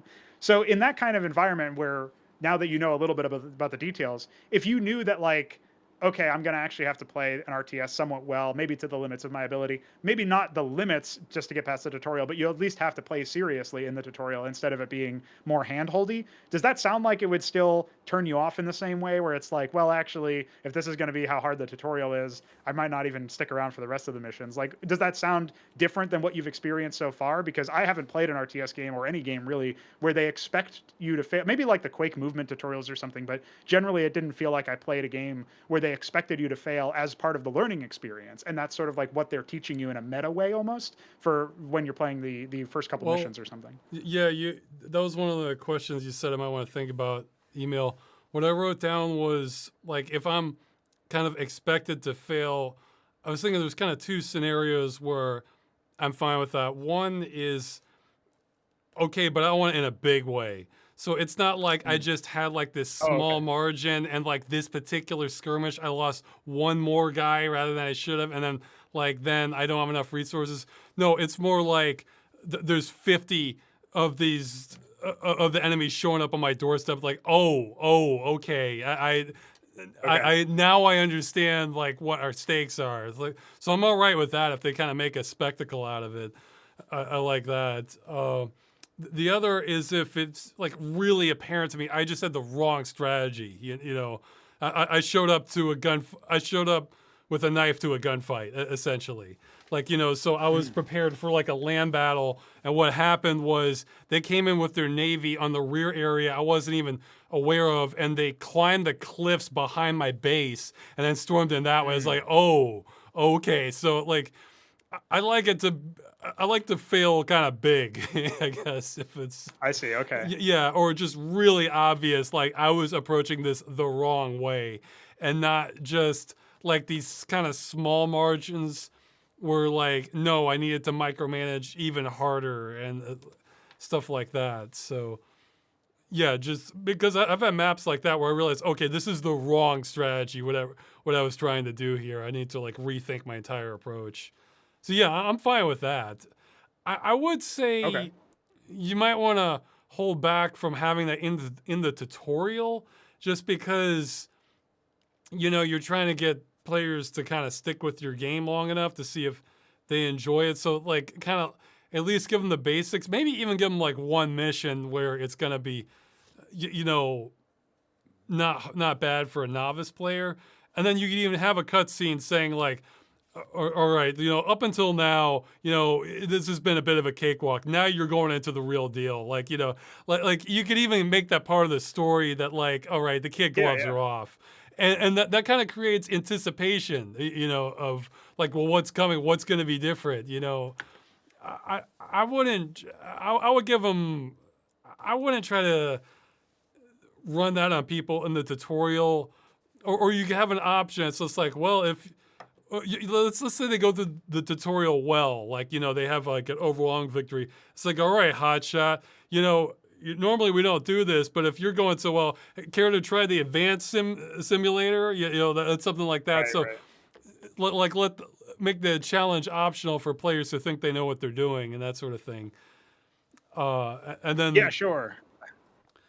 yeah, no, because if you're failing hard and you're still, because there's a difference between, see, I'd say you might be coming at it from the perspective like, see, I've played real time strategy games, so I'm assuming I had the wrong strategy. If I'm a new player, I might not even know, like, well, wait a minute, I click on this button and that makes a unit, or like, well, okay, Oh, I see what you're they're saying. Yeah. supposed to walk here. What's this patrol button do? Like, so they're trying to figure out basics. So if you're kind of punching them while they're down right at the start, that might kind of turn them off from the game, like in the tutorial especially. And again, I might, Yeah. if it was me, I might Okay. give them like a one freebie level that's kind of like meant for not. And the briefing could say so. All right, like this should be a cakewalk. We're not expecting too much resistance. Just go in there, clean it, mop them up. Like you can make that part of the story that like so a difficulty spike is all right as long as you're kind of preparing the player for it. I think, especially early on. I would say the thing that comes to mind is that because this is a tutorial for a mod, I mean, it's a very heavy, ambitious conversion. Like, it's pretty different from the base game. But at the same time, it's a mod for the original StarCraft, which is like the most hardcore RTS Yeah, game that so also your had demographic popularity. is, So, yeah, you can yeah, assume that your exactly. demographic already knows what they're doing, as opposed to just At you least a had a little bit, good right? trailer Yeah, on the Steam page and like, oh, this looks cool, as opposed to they right. have to actually go Yeah, out of their way to install the mod in the first place. So, yeah, that's true. yeah, right. It's So that's what's making me think we can have a little bit more of like a little bit less kid gloves. But yeah, you're yeah, right for in that sure. you do need some kind of control scheme tutorial or setup or something. And what I was thinking back when I was developing this, because we're also working on original games, is the first thing that came to mind is like, okay, you're being plugged into the command matrix. Let's configure that real quick. And that can be like a one-time thing that happens at the beginning of the basic tutorial, and then if you like still fail the actual mission part after you've done your like initial setup or calibration or whatever like the in-universe reason is for you to do that, like then when you restart it just skips right past that because you already did that part, right? So like at least that way you get some familiarity with what all the inputs do, or the basic ones that you need for that particular mission or something. And yeah, we can sort of then go into the rest of the part of the game where you don't feel as you hopefully won't feel as overwhelmed if you are kind of new to RTS, or at least like new, maybe because it's kind of be Starcraft styled in some ways anyway in terms of the control scheme. So people coming from Command and Conquer or people coming from Total Annihilation or those kinds of games are going to be, they still have to adapt to that if they're interested in checking it out, right? So I definitely can see where you're coming from, where there's like that cautiousness where it's like, Well, is I this was really good thinking to of general defeat the player, audience, right? like you're making a game that's Yeah, in a store and you want people to play it. If it's a mod for an existing game that has, probably has a niche community as it is, then yeah, you can do whatever you want. And in fact, I want to say I'm sure there are more examples, but I remember back in the day when there would be an expansion for a Mhm. real-time strategy game, it would always be like brutal compared to the original. Because it's like, oh, Sure, all yeah. right, so you're buying the expansion. Well, let's ramp up the difficulty then, like, because you're the Oh, hardcore Warcraft 2 is players. famous for that too. Yeah. Oh, which one? Warcraft 2, Yeah, Beyond yeah. the Dark I Portal was thinking of expansion pack. Warcraft It's 2, like, Beyond the Dark Portal, and I know there were yeah. others, but I'm drawing a bit of a blank.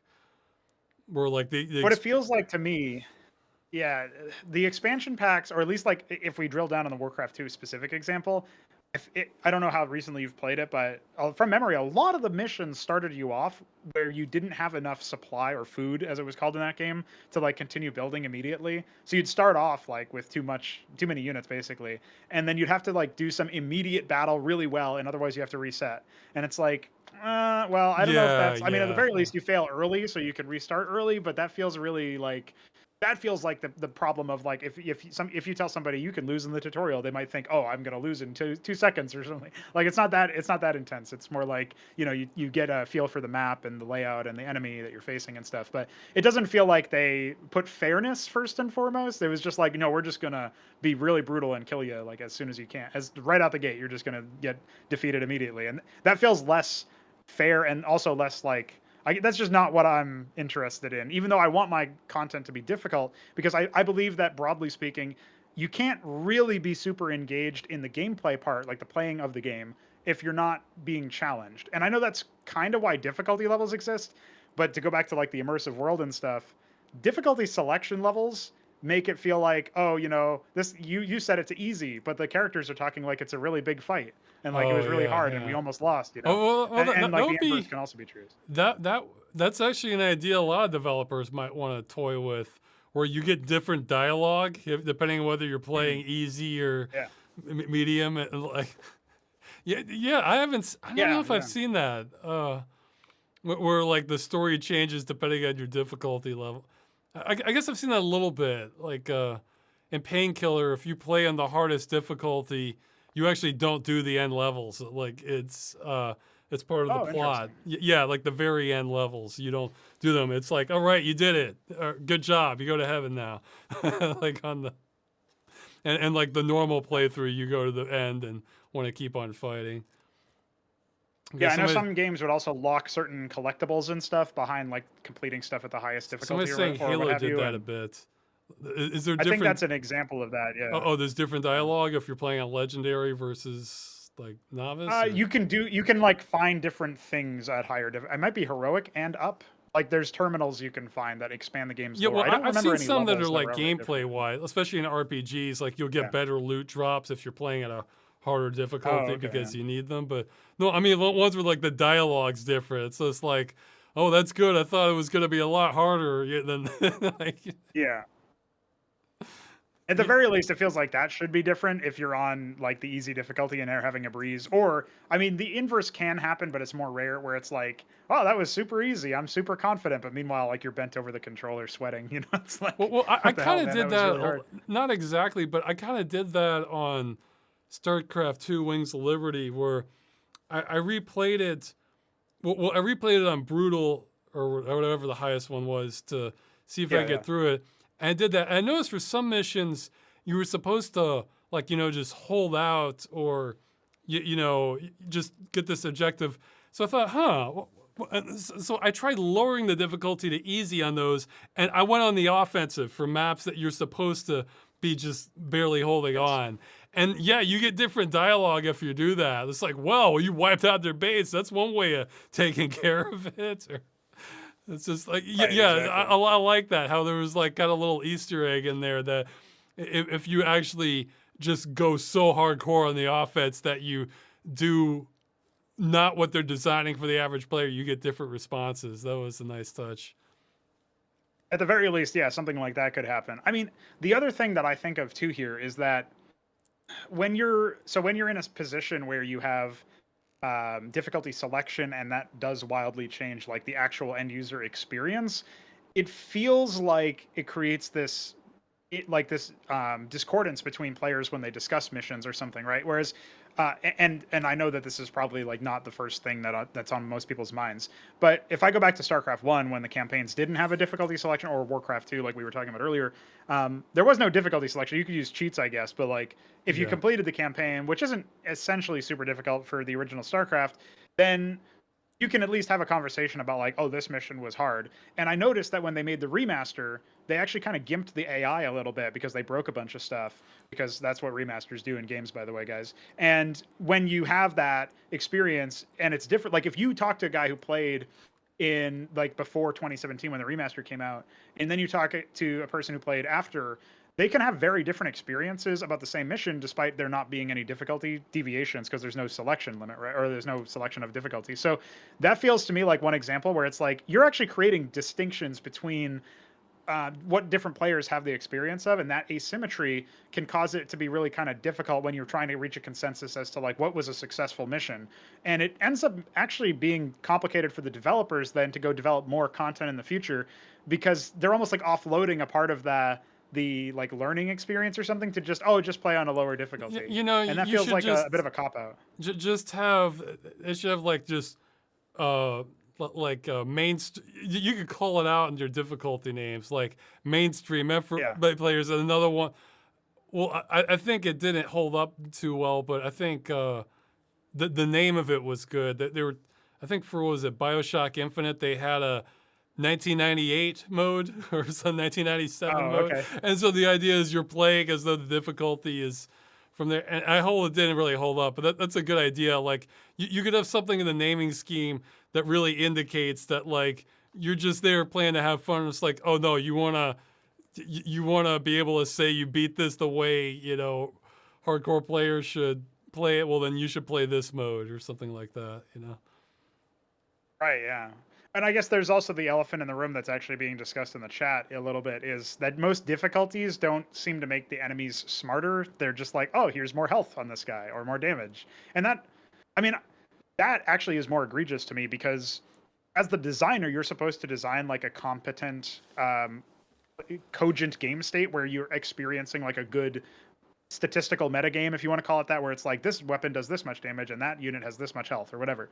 And if you're using difficulty to sort of do that for you by just changing some math around, then suddenly it becomes on the player to find like what is the good, like what's like the best all around difficulty. And sometimes you'll see like heroics description on Halo, which is like the second highest difficulty, is like this is how Halo was meant to be played. So at least there's a developer hint saying play on this difficulty if you want the intended experience. But I just feel like most games, they don't even do that. And even if they do that, it still feels like a bit of a cop out to be like, well, we can just make the game not how it was meant to be played and let you play that version. Like, I would rather they just give me one really good version and then almost challenge me to be like, to improve my own skills so that I can meet that bar. Depending on the game, you don't really have a one size fits all necessarily.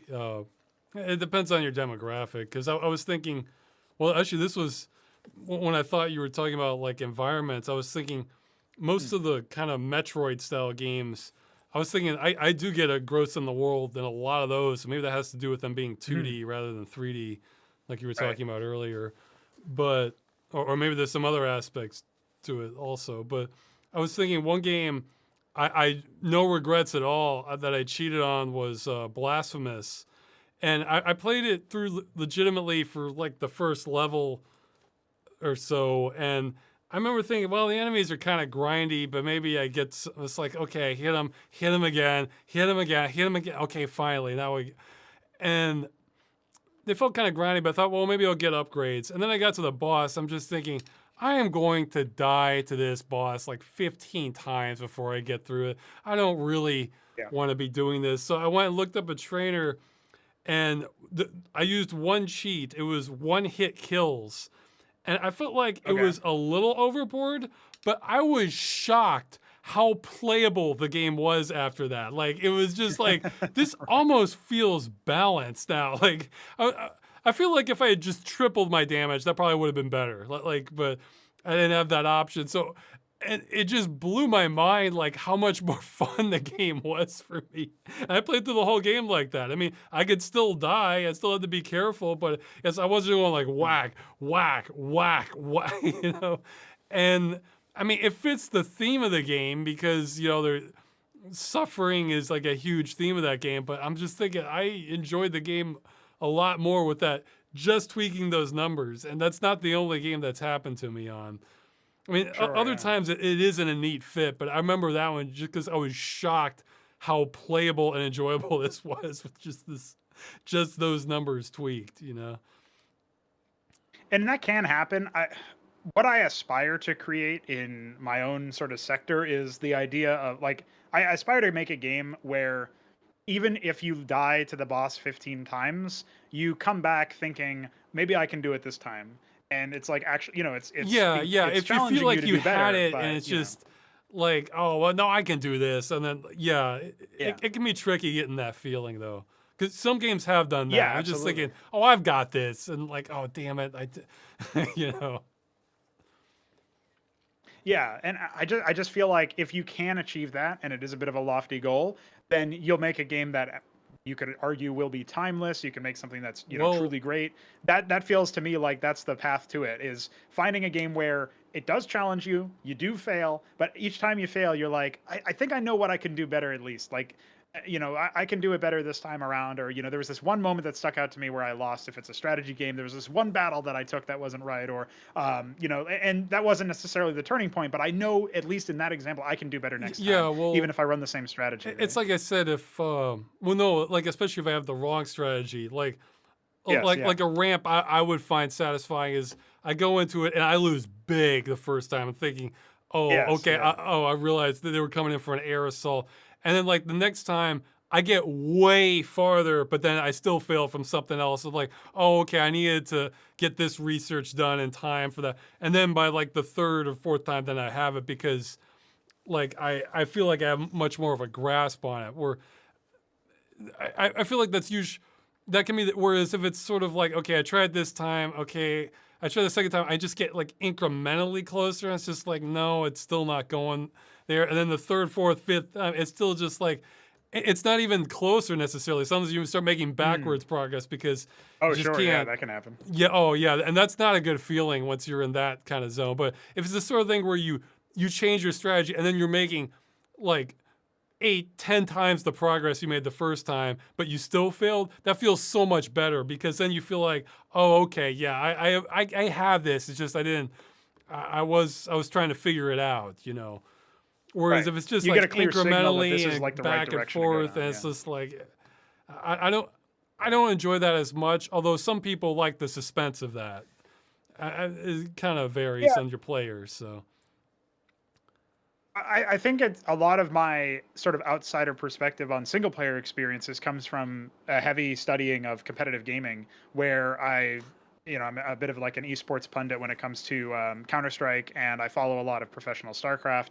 And I think to myself, I'm really trying to like immerse. I'm not a professional tier player in either game by any means, but the benefit that has given my perspective from a designer standpoint is like, well, I know that these players are immersed, if you want to call it that, because they are absolutely thinking about like what is their opponent doing, what are their tendencies, I how can I exploit that? Like they are fully engrossed within the experience of playing the game. It's just not in a way that we normally I conceptualize when we're wouldn't thinking about I single player wouldn't look to experiences. that as a lesson for anything. Well, it's different since you're making a mod, but I wouldn't look to that as a lesson for anything other than like your hardest difficulty to balance for that. You know, because yeah, they're immersed and everything, but that's probably what 1% of the player base or something like Oh, it's that. less than that. Yeah, Yeah, yeah. sure. So I mean, even games I'm good at, I'm sure esports players would just wreck me. Like, and it's like you're talking about like your Mount Everest climbers. Then, if you're Yes, looking yeah. at that, Well, and it's not I necessarily that the wouldn't. content should be targeted for them, because I'd also like to be able to beat the stories and campaigns that Yeah, I make yeah. too. And I'm not that level. But what I would say is I want that at least that kind of player. I would like even them to have to play the game well in order to win. It's even though their base level is so much higher. Like they are still, maybe they aren't even tested because it's so far below their level, but they still have to go through the motions of playing what the game is meant to be. And that would mean that like a player far less than that, like you gave the example of, oh, if I fail massively because 50 enemy units show up and he's got so much more than I do, and I can't even conceive of how you would even make that many units in this short amount of time. How does he do it? Is he cheating? But he's not. Okay, how's it really happening? That at least gives you this big metric of like, oh my god, I could probably make 50 additional units myself if I like really, did the same thing that he did, and or like, tried to emulate the expansion timing, or like, really focus on my economy or whatever the case may be to get enough money to do that. I can do that myself. Like it is possible within the game, within like the confines of the rules, to do all of that, all of what the opponent is doing. So if I have that as my sort of baseline of like, I at least know how good you can get at this kind of game, then as a designer, I can always, I'm not going to get to that point with the content because I don't even know if it's possible to program the computer controllers to be that good to begin with. At least with the tools that we have within the environment of the mod, it would be more possible within our own engine and stuff. But I don't think I would target that particular thing because the point of it is mostly just to be like, I know that you can be really engrossed in the game. I know how how all-consuming it can feel to be like so focused on one particular problem, one opponent, and try to defeat them, that like you think about it all the time, and like then you're challenging yourself to be better. And this is a little bit of like a philosophical point that a lot of people don't come along for, but I think anything in life that makes you approach something that you are initially not good enough at, you're not meeting some sort of bar of quality, and it challenges you to do better, is going to instill within you this sort of, I guess, security, or some idea of like, I can do this, like I am capable of doing that. And it sounds silly to go from a game to that in general life, but I feel like that's a genuine point where like games can actually be a value add beyond just leisure. They can be something where they teach you as a person that, like, I mean, for some part, percentage of the player base, maybe they don't have a lot of experience, rising to the occasion. And at the very least, if they know they can do that in a game, it's like a little bit easier for them to imagine doing that in the rest of their life. But even irrespective of that, just being able to say that they were really fully engrossed in my game to the point where they were thinking about how to strategize and how to defeat the opponent. And they saw some very clear examples of that. Like they had 50 more units than I did, or they took this flank path, or they had a different composition of units or something like that. Now I can do different strategies and I can do different things to maybe do better. Like that's the kind of experience that, like what you basically described about when the ways that you are okay with failing in an RTS game, that's what I want players to experience when they play my content in the future.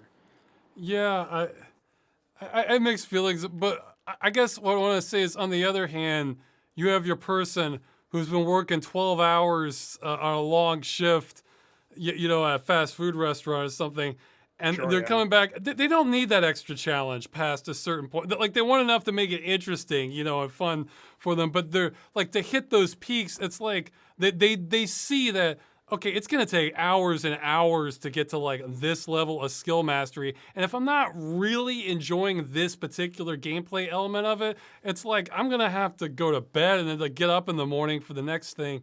So it doesn't mean you have to make it easy, but it has to. That's a different demographic. There's a lot of people who they don't need, like, if they really see what the thing is. If I find I really enjoy a gameplay style, I might try to seek out that extra challenge on my own. There's different demographics of what you're describing, because there's some player, it's like they only play a few games, but they go so deep into those few games. Let's see, I'm trying to think of an example, but oh yeah, when you were talking about the esports players, like I almost look at that as almost like this is like the difference between having a football game with your friends versus trying out for the Olympics or something, Sure, and, yeah. and like when you look at what they do, that might not translate necessarily to the player how you're thinking, because yeah, you want the player to be on the ropes, essentially, like, to feel like they're just kind of hanging in there for many types of games.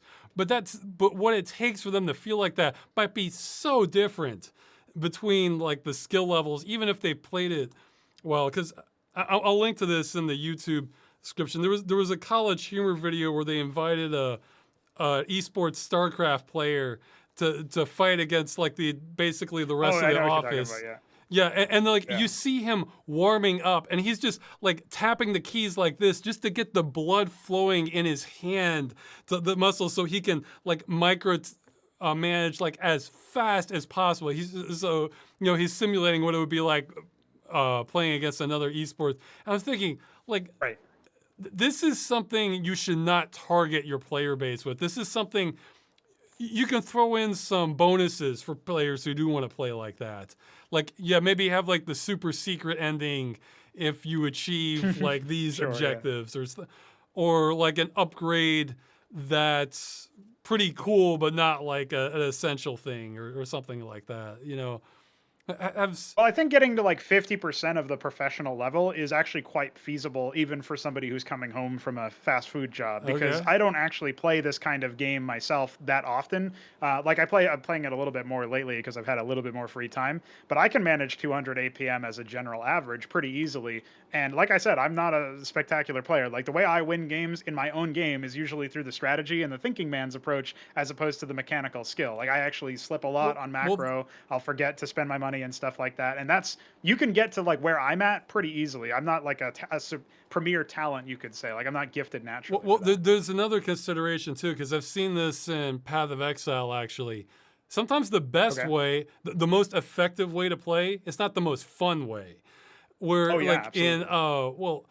I think they've patched it so it's different now, but I remember in Path of Exile, the way all the kind of top players were playing, really the end bosses were kind of balanced for that kind of exploit style, would be you would have these flasks that kind of refill as you kill enemies, and some of them could kind of imbue different properties, so you're doing like twice as much critical damage or stuff like that. And the way all the top players were playing would be what they call piano playing, where you have to hit the button for the flask, and when it's run out, you hit it again by the time, and it's kind of like forcing you to kind of go as fast as possible through the map. And Mm. I was thinking, like, it almost looked like a rhythm game between how they were doing it. I was thinking, Yeah. well, I just kind of want to go up my pace and fight the monsters as they come to me and that sort of thing. And practically needed to be doing all this other stuff in order to play like the later game content, like except summoners. Like summoners, you could kind of take at your own pace. You didn't need all these. So I would end up playing a summoner class because of that. So that's another consideration. It's like, yeah, just because you can hit this skill level, is that going to be a fun way to play? Because again, I usually don't like it when games rush me unless there's like I'm getting like a lot of feedback. I should, you know, I should hurry up and then I can kind of figure it Yeah. out. Yeah. But yeah, Yeah, it's so I think there's also going to be different ways of approaching the game. Like if you're a slower player or not as skilled of a player, we could say, you might just, maybe set up some siege of the enemy base and take it a little bit slower, like at your own pace. So the example of like Path of Exile, just taking the monsters as they come, or like as you approach different areas of you're sort of exploring, like that mapped onto an RTS example would probably look like a slower crawl forward as you overpower your enemy with, superior firepower that you've gotten just by virtue of focusing on a different aspect of the game where you focus more on the economics or something while they focused on this unit production. So like that's an example of, the tutorial example that I was throwing at you is they're mostly going to be sticking to that tier 1 threshold where you can really out tech them quite easily. And just based on that, you can be a slow player and still win. It's just going to take a little bit longer, which is, I yeah. think, a fair trade considering you're not being you're not going the super Gosu pro level of like 300 APM, Yeah, 400 APM, or I'm whatever a it is. fan of getting a bunch of artillery and just blasting the hell out of the Yeah, base from a distance, and then right. deal with them as they rush out to stop me, that sort of thing. But Yeah. Well, you may remember. I actually don't. Have you played the original campaign for StarCraft 1? oh yeah, Like way back in yeah. '98. Okay, so there's a mission at the end of the first campaign of that game where you have to siege down an ion cannon. but it doesn't do anything. It's just like a static structure. So in our mod, we actually implemented that as a new structure that you can build once you hit tier 3, which is usually like 25, 30 minutes into the average game. So in your example, you could actually construct this thing and attack most of their base from like halfway across the map if you happen to get, hold out long enough. And that's very doable in that first, tutorial mission. So that's an example of like, sounds like it would suit your playstyle exactly for that sort of thing. But then there's other case, missions that's not going to cut it because you don't have time to be building up that giant, like they're at the gates,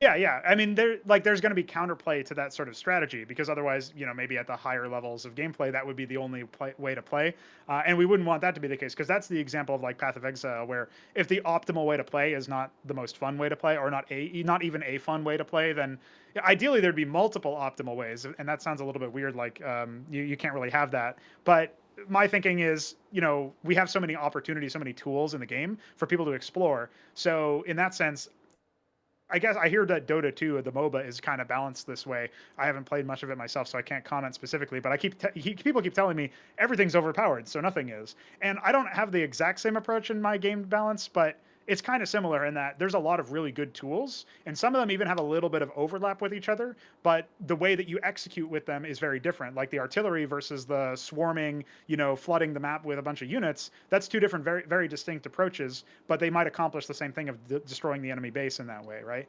And so that way you can have different playstyles emerge. One of them can be catered more towards that slower standpoint of grinding the enemy down, and one of them might be something that you can accomplish a little bit faster in that sense. And then there's some I feel like that's probably the best way to go. There's some strategies that work for different kinds of missions too. Like if that region's real mountainous, or there's a river going through it, or depending on what the enemy's armed with. I'm alright with. Well, on the email, some of the questions you brought are like, what makes a real-time strategy game satisfying, which makes it more of a grind. Did you? I made a list of things. Did you want me to kind of go through those, or? Yeah, we can talk about that. Okay, well, for what makes real-time strategy games satisfying to me, well, in terms of gameplay, I like ones that have, I'm not sure how to describe it, but it's sort of like climbing a mountain feel, where you're up against like this big force, and you're kind of gradually getting a foothold and trying to eventually amass your forces more and more to the point where you can kind of take on the bigger forces. I like that. In general, I like big numbers of units and bases spread out. Like, because to me that's a big factor of what sort of distinguishes it from a tactical kind of game, where if it's just like a small squad, I like having like and if you, I like going with that. I like not having ultra thin margins. So if I lose a few units here and there, or this time I lost a couple, but it's not like, a blowout or anything like that.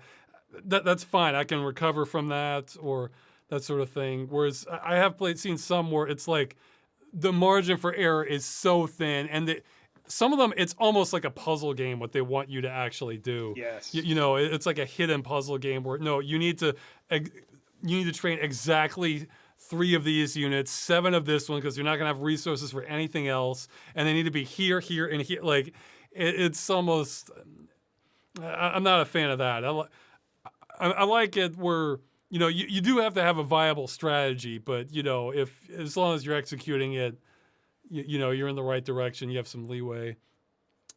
I like it when you're feeling like you're really doing some damage, and like and I'm all right with kind of an imbalance there. And somewhere it's like, let's say I do a lot of damage, but the units are really slow, or fast ones that I can kind of skirmish and harass for better. I'm fine with having lots of imbalances, but I like the ability to do a lot of damage one way or another. Whereas I've seen some where it's like even your best unit is still just kind of chipping away at others, and that's not a satisfying feeling. But but things like glass cannons are fine, or things where tanky units, unless you're up against a few of these attacks, then you have to watch out. So feel like you're doing some damage, and rewarded for having an effective strategy, and maybe having weak points that you have to watch out for, that sort of thing. So That, having big, I'd rather have like big variance between units and strategies and everything versus everything is kind of okay, but nothing is really that great, you know. So, Right. Yeah, you uh, you want the experience of building like a specific kind of unit. Like if I build the fast harassment skirmish unit, then I try to use it like an artillery unit, then that shouldn't work, right? So my strategy's off with like the tool that I chose. And then at the same time, but you want it to excel in a way that other units can't, right? Like you yeah, want but that or you disparity. can kind of thinking outside the box of strategy can be fun too. Like Oh there's yeah. also like I mean one of my favorite moments in Warcraft 3 multiplayer would be when, you know, I would play in team games a lot and you could see the Mhm. enemies getting ready for some offensive and they're going for it or they're just starting, but you manage to get your squad in there and you're just tearing up their base. And then you see like Right. that icon showing they're teleporting in, but there's a delay on that. So it's like, yeah, you Yeah. got their attention and you just drew you just undermine their offensive in a different way because Yes. not by Right. doing it head on, but because you were going for something else that they cared about. And I like stuff like that where you can kind of undermine things like in that sense. It was even more fun in multiplayer because it's like you got their attention when they're calling off their big offensive, and there's a cost to doing Yes. that. Not just Absolutely. in Yeah. I mean, time, not but just it costs yeah. currency, and it's like yeah, you Yeah. got that's always fun. And the idea of like map tempo too. Yeah, they had their forces in a specific location that was going to be ideal for starting the offensive, but now they're no longer there, right? So like those unorthodox tactics, like I gave the example, the hypothetical example of an AI that like likes to drop small squads into your base while you're trying to, you know, contain them or something. And like that would be an example of sort of like that, but like your specific example of Warcraft 3 kind of illustrates the same point where you can get somebody's attention, draw their forces back, suddenly they can't really attack you with as much pace, or if they do, it's not going to be as strong as it was. Having so basically, like it sounds like what you're saying is you really appreciate having multiple approaches to defeating an enemy. It doesn't all just have to be this one gigantic sort of death ball fight, like in some of the more recent RTS games that have come out. Like StarCraft 2 actually comes to mind for well, that, although again, that's mostly in the multiplayer scene. if it's sort of again, it depends on the game because I mean, if the death ball strategy is working and I'm having like good presentation, I'm interested in like the story, then they can all kind of work. But that probably won't have like the highest replay value, that sort of thing. Right. You Yeah. know, Yeah. Well, one thing I really like to do in general in strategy games is I like to have this idea in my head of like, can I do that? And then I try it. And then maybe it doesn't work because it's the first time I tried it, but then I can like practice that. And a specific example that came up in our mod was the Terran Firebat unit, which is not very useful in the base game. It's been given a whole makeover and like a revamp in the mod, and now it reduces armor when it attacks a unit. And just that alone is enough for it to be really lethal versus structures because they usually have high armor.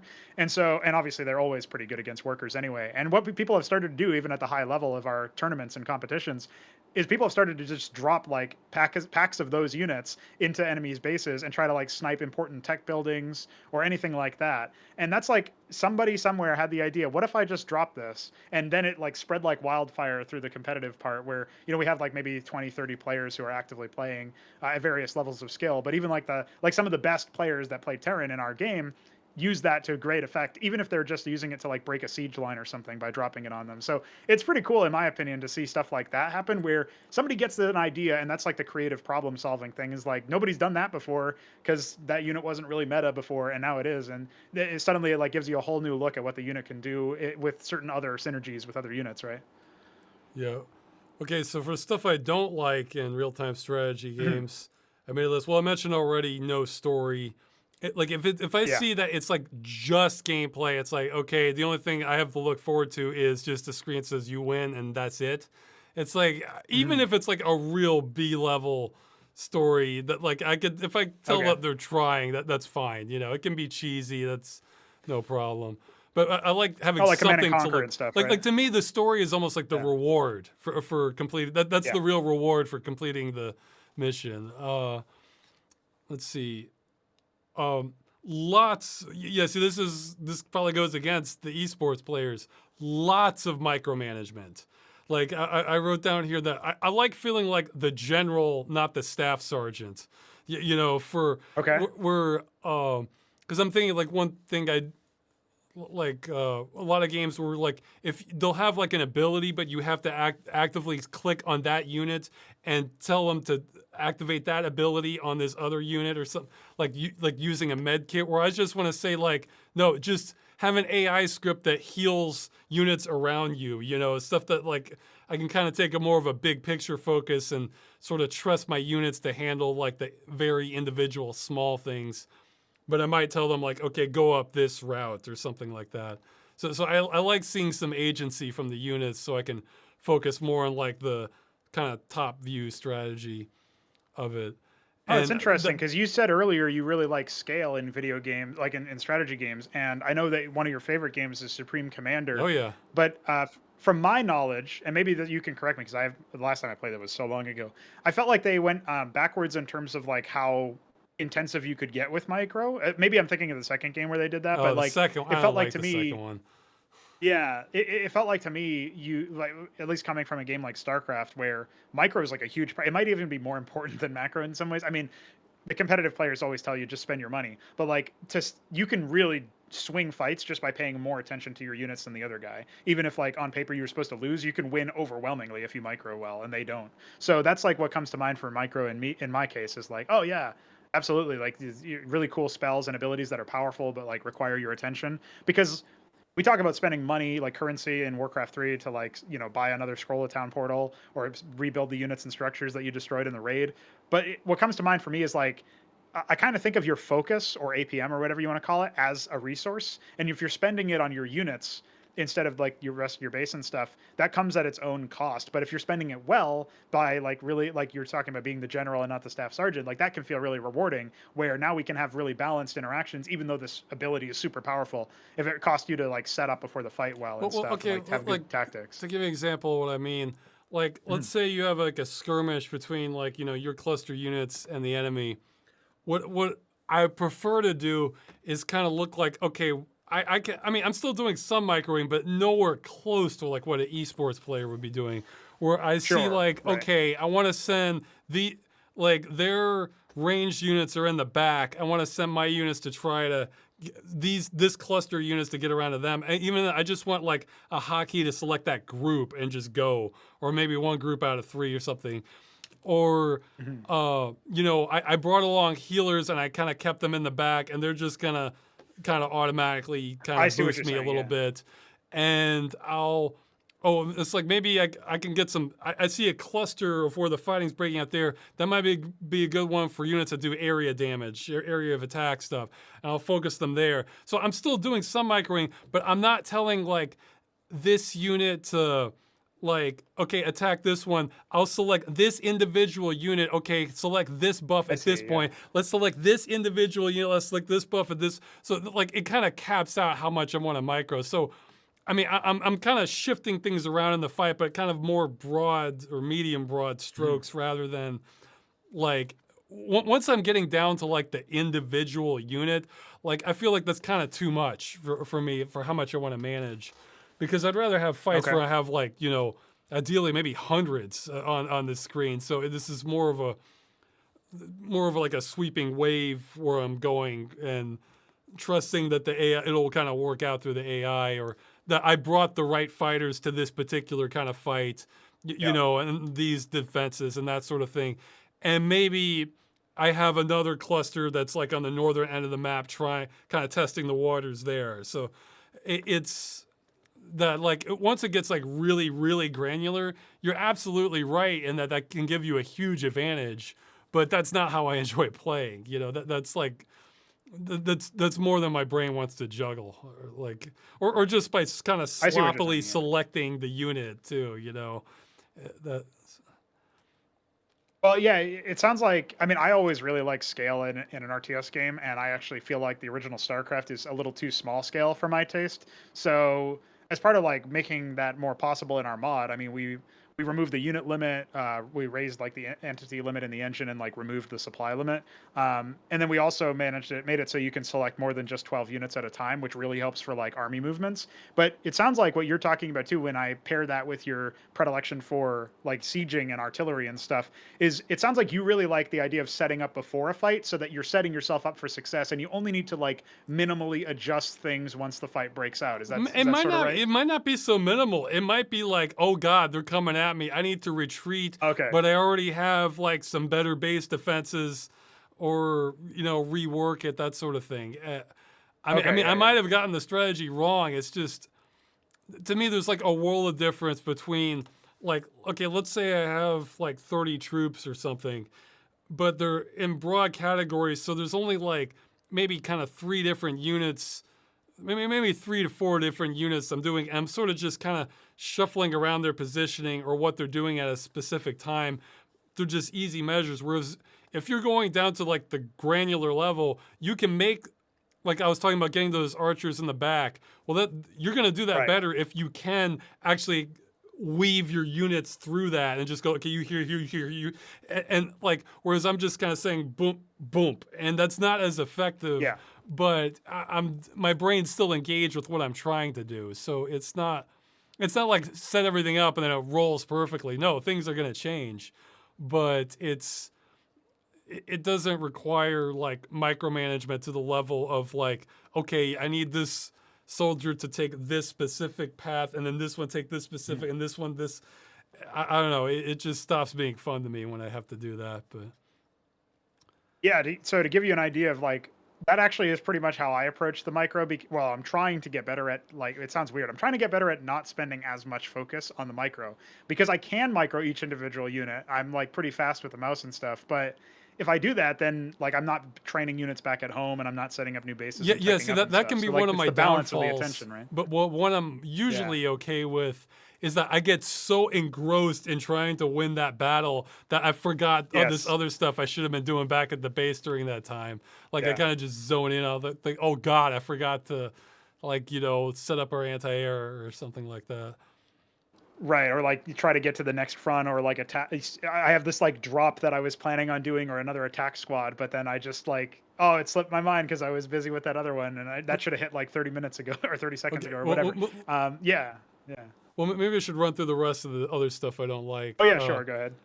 Oh, I haven't seen this too much, but I definitely have seen it. I think I remember it from this older game, Crush, Kill, and Destroy, KKND, Hmm. where enemies respawning just to a ridiculous degree. Like, Oh as yeah. soon Okay. as you kill an enemy, another one's popping out. Like, it's like, I could almost be okay with that if the game is giving me just the capacity for overwhelming force. Like, it's like, okay, if I'm essentially just burning out a bug hive or something, I'm okay with that if you're giving me tools for that. But that one, that felt like a slog. And as soon as you destroy Yeah. one building, they're rebuilding it again in the back or something. It was just like Okay. Yeah. clockwork. Like, I haven't seen that in too many games, so I don't think that stuck. But I saw that, and man, that felt like a slog.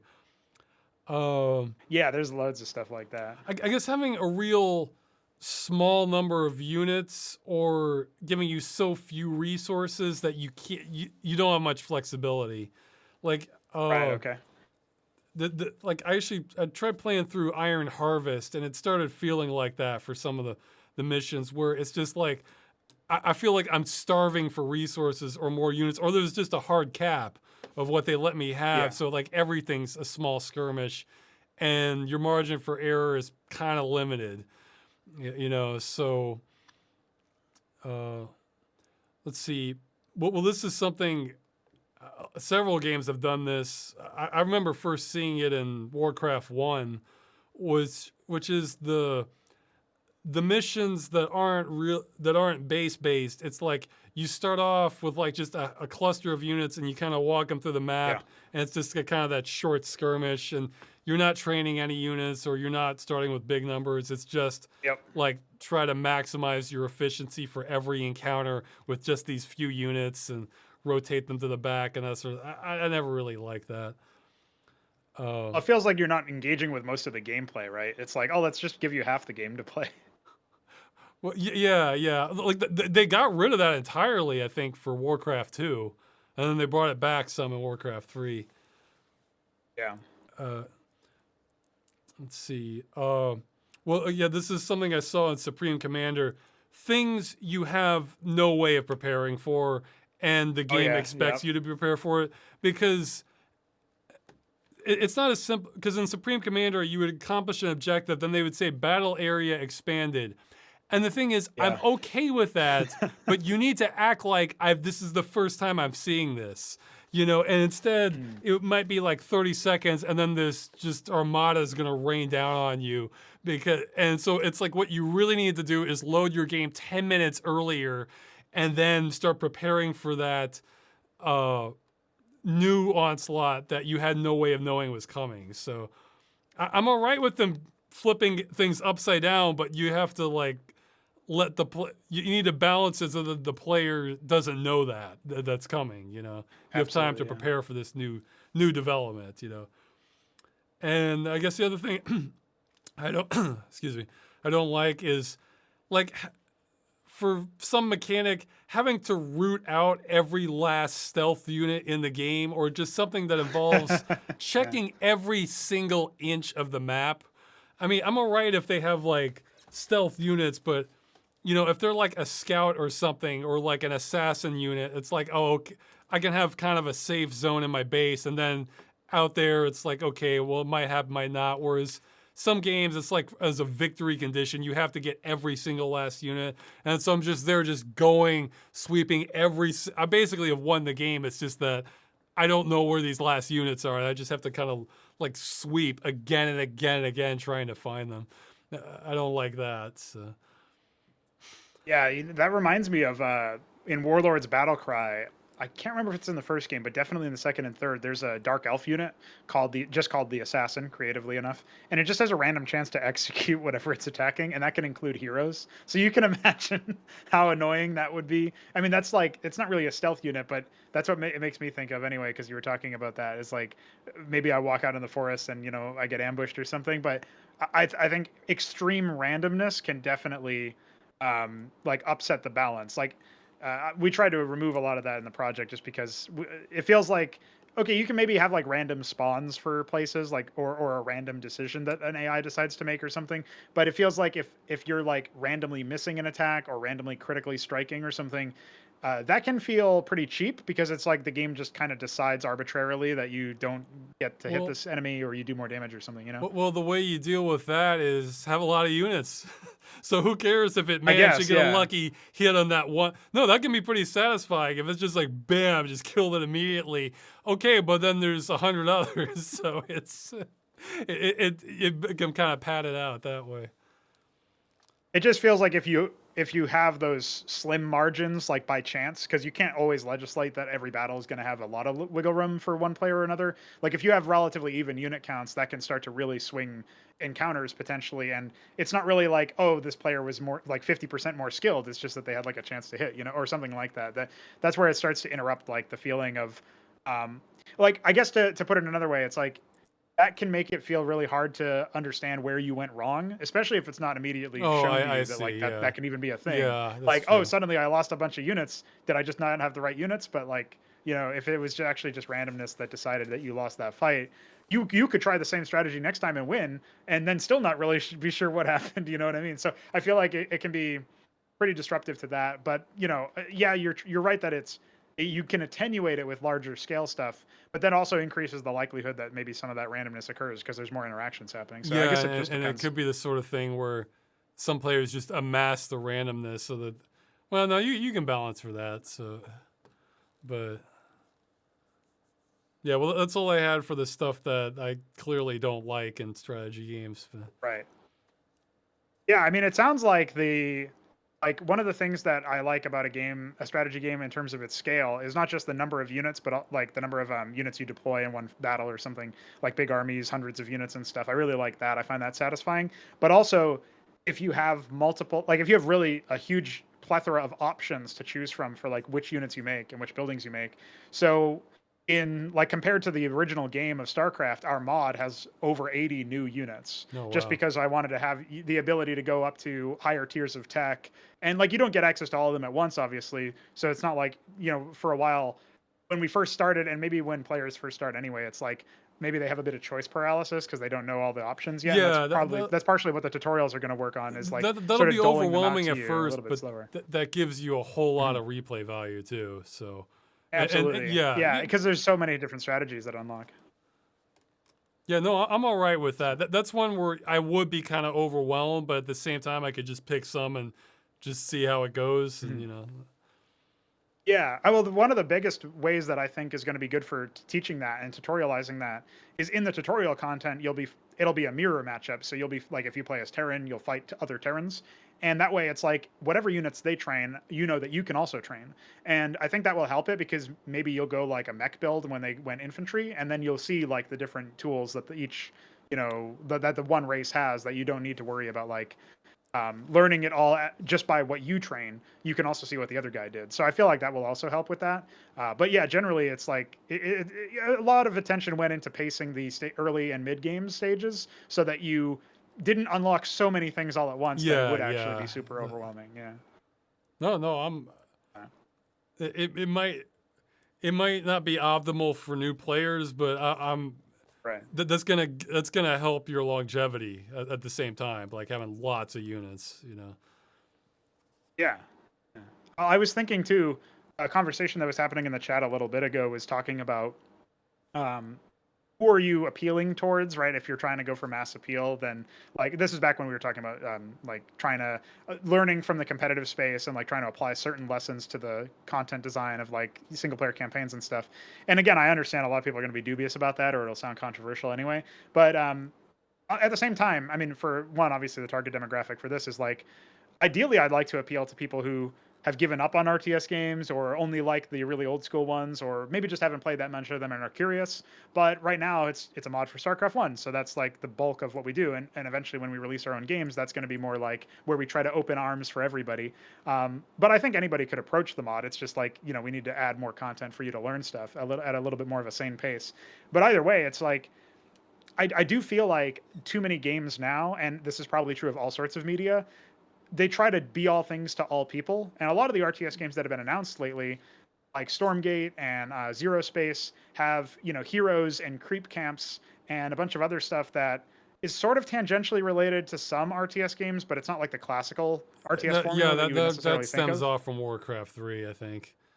It's Yeah, the yeah, heroes and the well, I right, mean, yeah, I the guess you neutral sort of things had and it in stuff. Warcraft 2, but it wasn't. 3 really It took it wasn't to in a the different melee, yeah. level. It wasn't in the multiplayer. Yeah, Yeah. yeah, yeah. And also, it wasn't in the multiplayer. Like you didn't have heroes when you were playing 1v1 or something like that. Well, no, And in Warcraft Warcraft 3, 3 you you have it did, in the right? multiplayer. Yeah, yeah. Yeah. But in Warcraft 2, Oh like yeah, that two, was two, definitely new and from two they were Warcraft just 3. like buffed up units. That's all. Actually, they were kind of. It was kind of a conflict because at the same time they would have better stats, but then they can't die. So it's like Yeah, you gotta. It's almost like you want to put them behind a wall or something because so that they, it's really weird. We're not going to have heroes in our campaigns because I always felt like it was weird that you had this. It was like definitely it was a conflict because if the game is about training a lot of units, then I feel like losing one unit, even if they are a hero, really shouldn't be a defeat condition. So like one of the ideas yeah. that I had was like there was going to be a hero in a mech suit at some point like years ago when we were still thinking about how to make heroes work, and my idea was that he like pulls the ejector seat and blasts off into space or something, like just to escape when his unit dies, and then you just don't have the unit but like the character stays alive. But then I realized like you have to come up with like a reasonable explanation for how they all survive in all of the different cases, and you can maybe make some of them goofy. Like another one was a character that could throw smoke grenades, and I was going to have him just like create a smoke grenade on death, and then like a ninja he vanishes. But like after a certain point you run out of you're potential ways to write yourself out of that hole, you're sort of blending RTS and RPG too. The more you do Yeah, that, yeah. yeah. No, I feel like having no yeah, heroes yeah, is fine. Like it's everyone expendable. That works. You know, or well, yeah. actually, Supreme Commander had a good approach to that. You have one hero, and he's your kind of starter builder unit, and you don't need to use them as a hero at all. Like, in fact, you have to go out of your way to do that. So, you know. Yeah. Well, I think about it when you. Oh, go ahead. no, go ahead. I was just thinking in the context of trying to um, have like the unification or whatever of the heroes and the like. Oh, another thing that some of these other RTS games will have is like the top bar abilities or sidebar abilities, where they can just sort of like call down certain effects globally without really having like. It's not really belonging. It's not like they moved a unit there and then that unit did it or whatever. It's just like, oh, they can do that. And anyway, these feel like they're kind of going away from building a base, expanding your economy, teching up, and building an army and attacking the enemy, and those like core aspects of interaction with an RTS. So it feels like we haven't really gotten an offering recently that's like a new game. Like a lot of people are turning back into old games, right? Like I know Age of Empires 2 is kind of a big game or getting bigger now. Obviously, Brood War is still very well played in Korea. Starcraft 2 is falling off quite a bit, but even that is like still more classical, you could say, compared to like in terms of its formula. It doesn't have as many of the other random sort of assortment of things that maybe come from Warcraft 3 or something. And so I just think about that and I think to myself, like, there's probably a crowd of people who just have been disaffected from the genre that if we made something that was more of a call to those guys, instead of trying to be like so many different things, like, oh, you can play this as a competitive game if you're an esports type of player, but you can also play it as a casual game. Like that feels like a conflict in the design of a lot of these modern games that are coming out or that have come out. I feel like if we just focus in on like the one kind of approach and we try to make that approach really, have a lot of depth, Well, like the crazy numbers of units that what I was telling you about, the unique different units and stuff, and then having a lot of replay value in the stories because of that.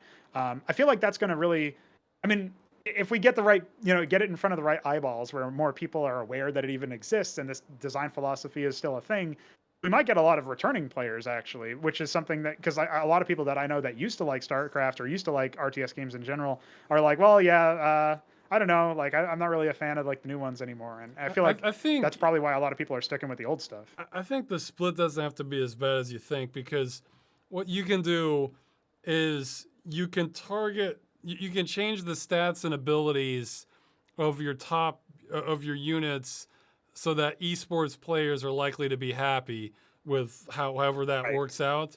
And then whatever those are for your campaign, normal people can play through the campaign.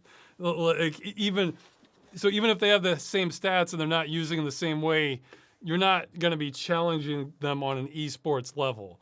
I mean, Yes. Yeah. like the campaign's has to be for any of these games has to be a joke compared to for esports people. It's not really there for them. Whereas the normal player, the campaign is the main experience they're getting. So yeah, I heard like with StarCraft 2, they had fun making the campaign because they did this, hyper focus on having the right balance for all these units in multiplayer.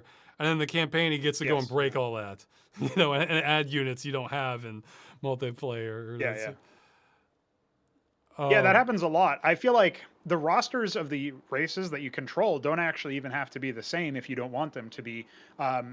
What I think is important is that, like you were saying earlier, that you can make the campaign and it's probably going to be a bit of a cakewalk to like the professional tier.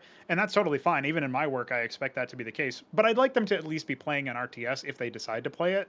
Or maybe they become really good at the game, but they start off with that first experience of the campaign, and then that allows them to learn the ropes, and then like maybe a year or two later they're like professional tier in their performance, and they would look back at the campaign and be like, well, that's not very difficult now, and that's fine. But what I feel like happens a lot of the time, you were mentioning those micro missions where you don't even have a base, and it's like, well, but then we're not really playing an RTS. It feels like, and a lot of the campaigns, the missions specifically, they kind of throw a bunch of wacky stuff at you, even if you are building a base in an army, or maybe they like, reduce a lot of your resources. You were talking about Iron Harvest having that, and it's like, yeah, if it feels like I'm not really having anywhere close to the same experience, even like an analogous experience where you can at least draw parallels between playing, a multiplayer match and playing the single player campaign. Like you can have different units, you can have free for alls and different teams and all asymmetry where like one guy starts off with a lot of stuff or whatever. You can have all sorts of different things that don't make it exactly like a multiplayer match. But as long as you're still playing an RTS, I feel like we'll have succeeded in that respect where, now suddenly you can be a little bit prepared for what the experience is going to be when you do jump into, multiplayer, if you decide to. yeah, and I figure I should just mention, since you were talking about newer games kind of returning to old and people wanting the familiar. Probably my favorite newish RTS would have to be They Are Billions. And that Okay. I've heard it borrowed a lot from Age of Empires, but it definitely has its own element too. I don't think I don't know if it even has competitive multiplayer or not because Right. the basically the idea is pure you have like a hyper dangerous environmental threat, you know, the zombies coming at you, and you have to like really build around just kind of keeping them out, you know, and keeping them Yeah. at Yeah. bay. It's a different style, but I had a blast playing it. Like the gameplay, I loved it. Though I did do a pseudo cheat with that where I feel like they kind of balanced it a little too hardcore, where you can't save your game in between during a mission. And I would be okay with that, except some of these missions are long, like 45 minutes, an Mm. hour, or something like, Yeah. Yeah. no, you gotta give me at least a checkpoint or something. And they didn't do that. So Right. what I Right. would do is I would play it to a point where I felt like, you know, I've made a lot of progress. I really do not want to have to start this like all over from 40 minutes back where I feel like I haven't made a major mistake yet. You know, I mean, if I have like the wrong strategy entirely, I'd be like, fine, scrap it, let's start over. But so what I would do is I would exit it, copy out, it would save when you exit. So I'd copy out the cached save to a temporary folder, then go back in, and then if I got wiped out. So there was still like a time and annoyance penalty for losing, but Hmm. that'll be like the one criticism I would give of it is that the game is like hardcore mode by default, and like that's. But the rest of it, I loved it. So it was a blast, and like I'd say it's not doesn't follow the kind of Starcraft model exactly. So Yeah, I think I so I haven't played They Are Billions, but I was actually planning on a little bit of a similar approach for saves where I wasn't going to allow the player to save arbitrarily because I do feel like that can be used as like a bit of a cheat, but I was going to just make it so that maybe you have like every 20 minutes or so you get like an autosave. or if there were Just like as a way cuz I understand life happens, right? if Like there you were might have sub to just objectives, quit and like if there were sub objectives that like you're yeah. very likely to get here after like 10 minutes or 15 minutes or something, you know.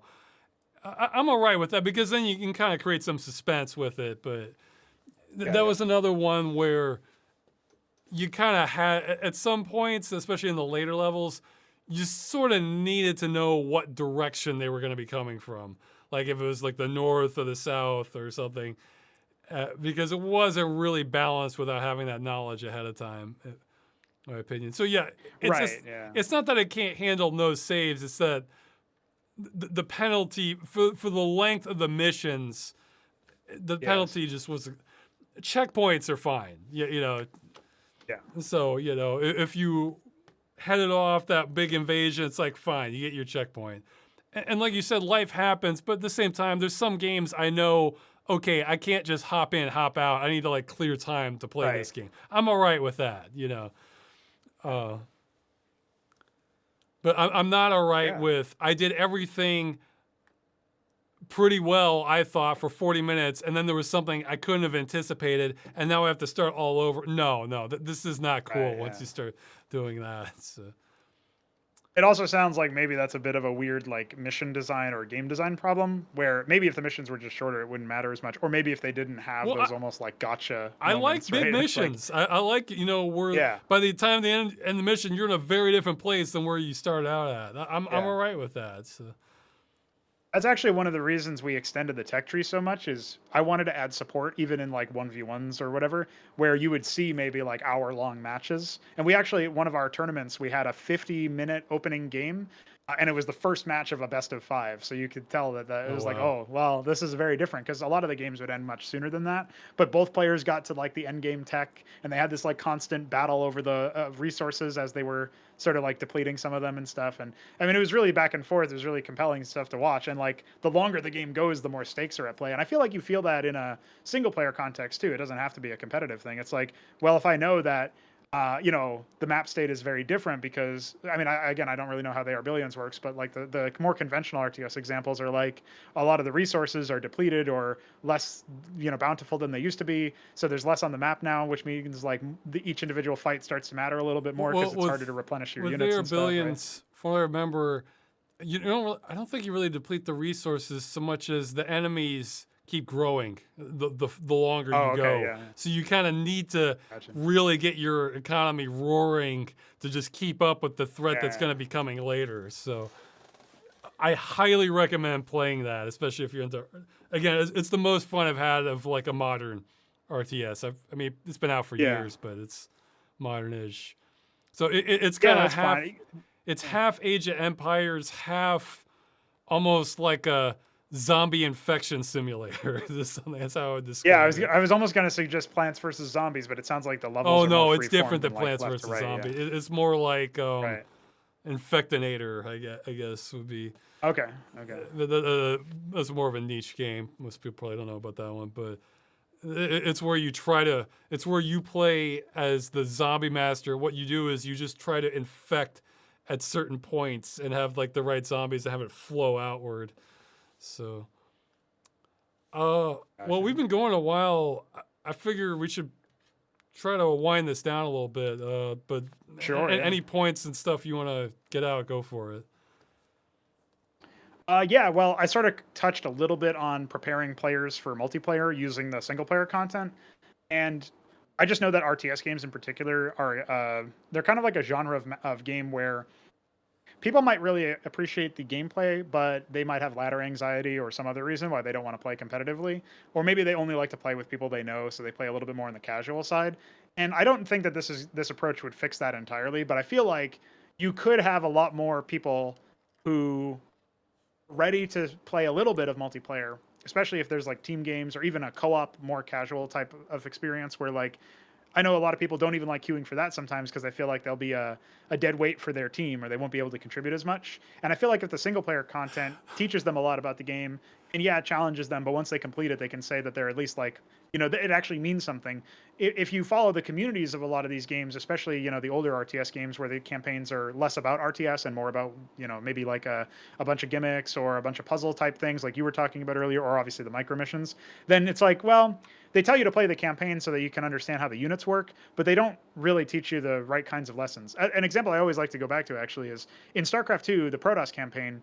If you use Storm on your own units, which is like an area denial spell that deals damage over time, your units actually get healed.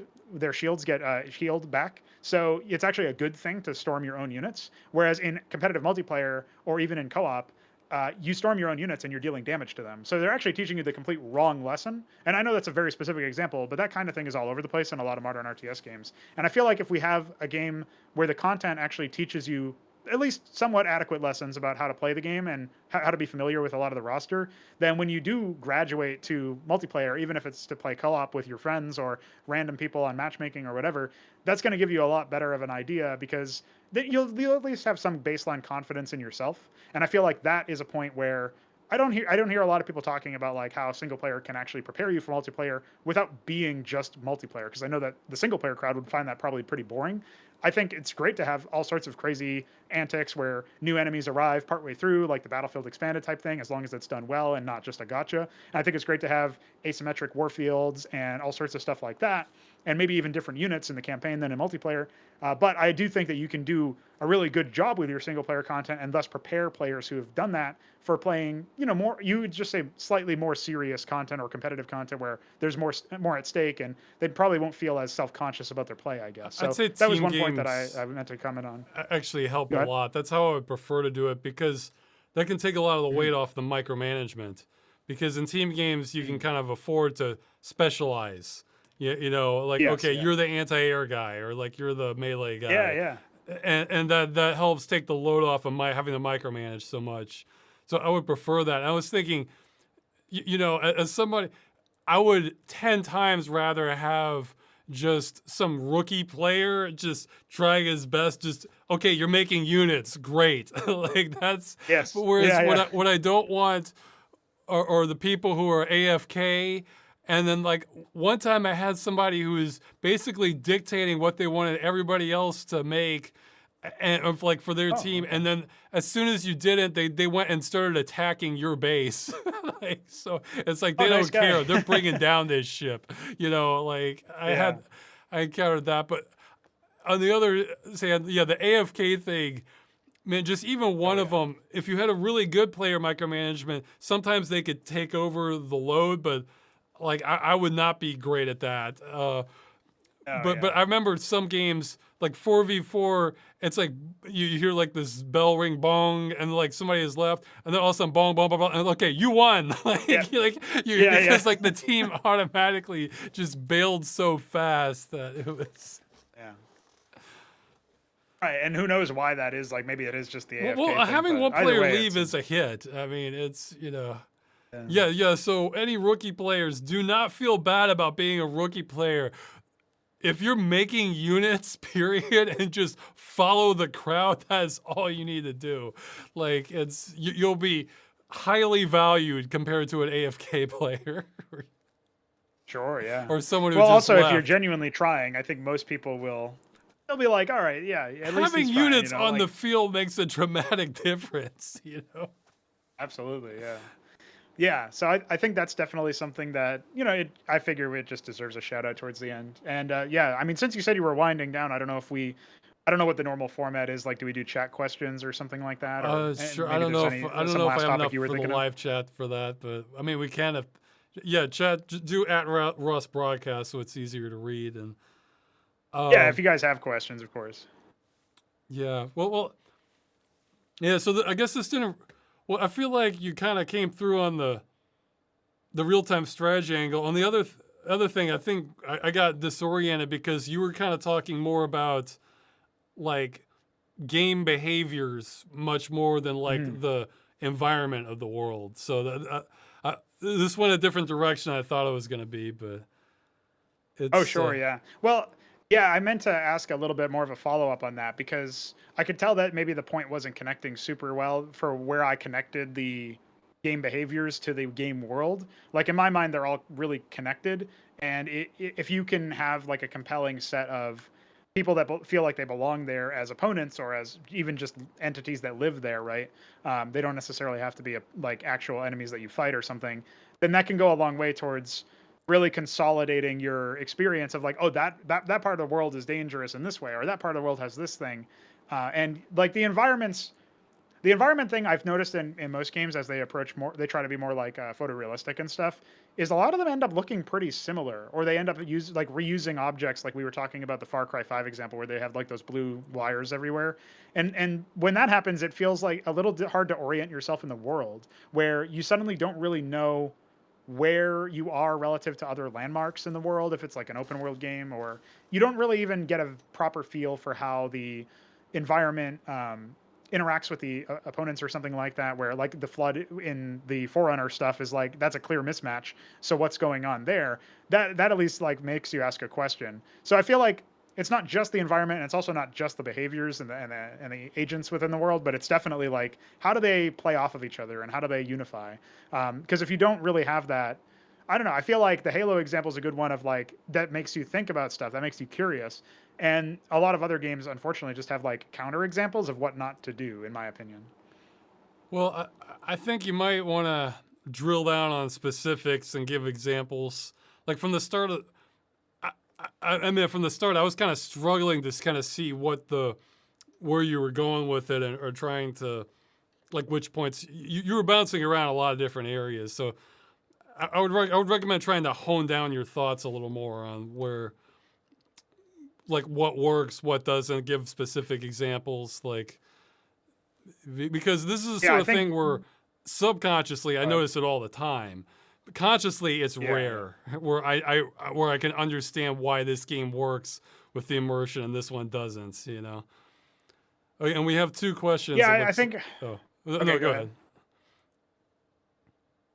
What was that? I I couldn't said hear you. go ahead. I didn't mean to cut you off. Oh, yeah, yeah. The only thing that comes to mind is it feels like we don't really have too many um, you don't have too many good examples of what I'm talking about, which is part of the reason why I thought it would be interesting to get other people's opinions, because maybe I'm missing an obvious game that does it, or at the very least, if they think it does a good job. Like you recommended Gothic for like the people in the world, helping it feel more lived in and realistic, at least in terms of reacting to your presence within the world, and also the idea of you need to earn the title of center of attention instead of it just sort of being like given to you by the game from the get-go. Those are things that I feel like a lot of games fail to do very well, very commonly.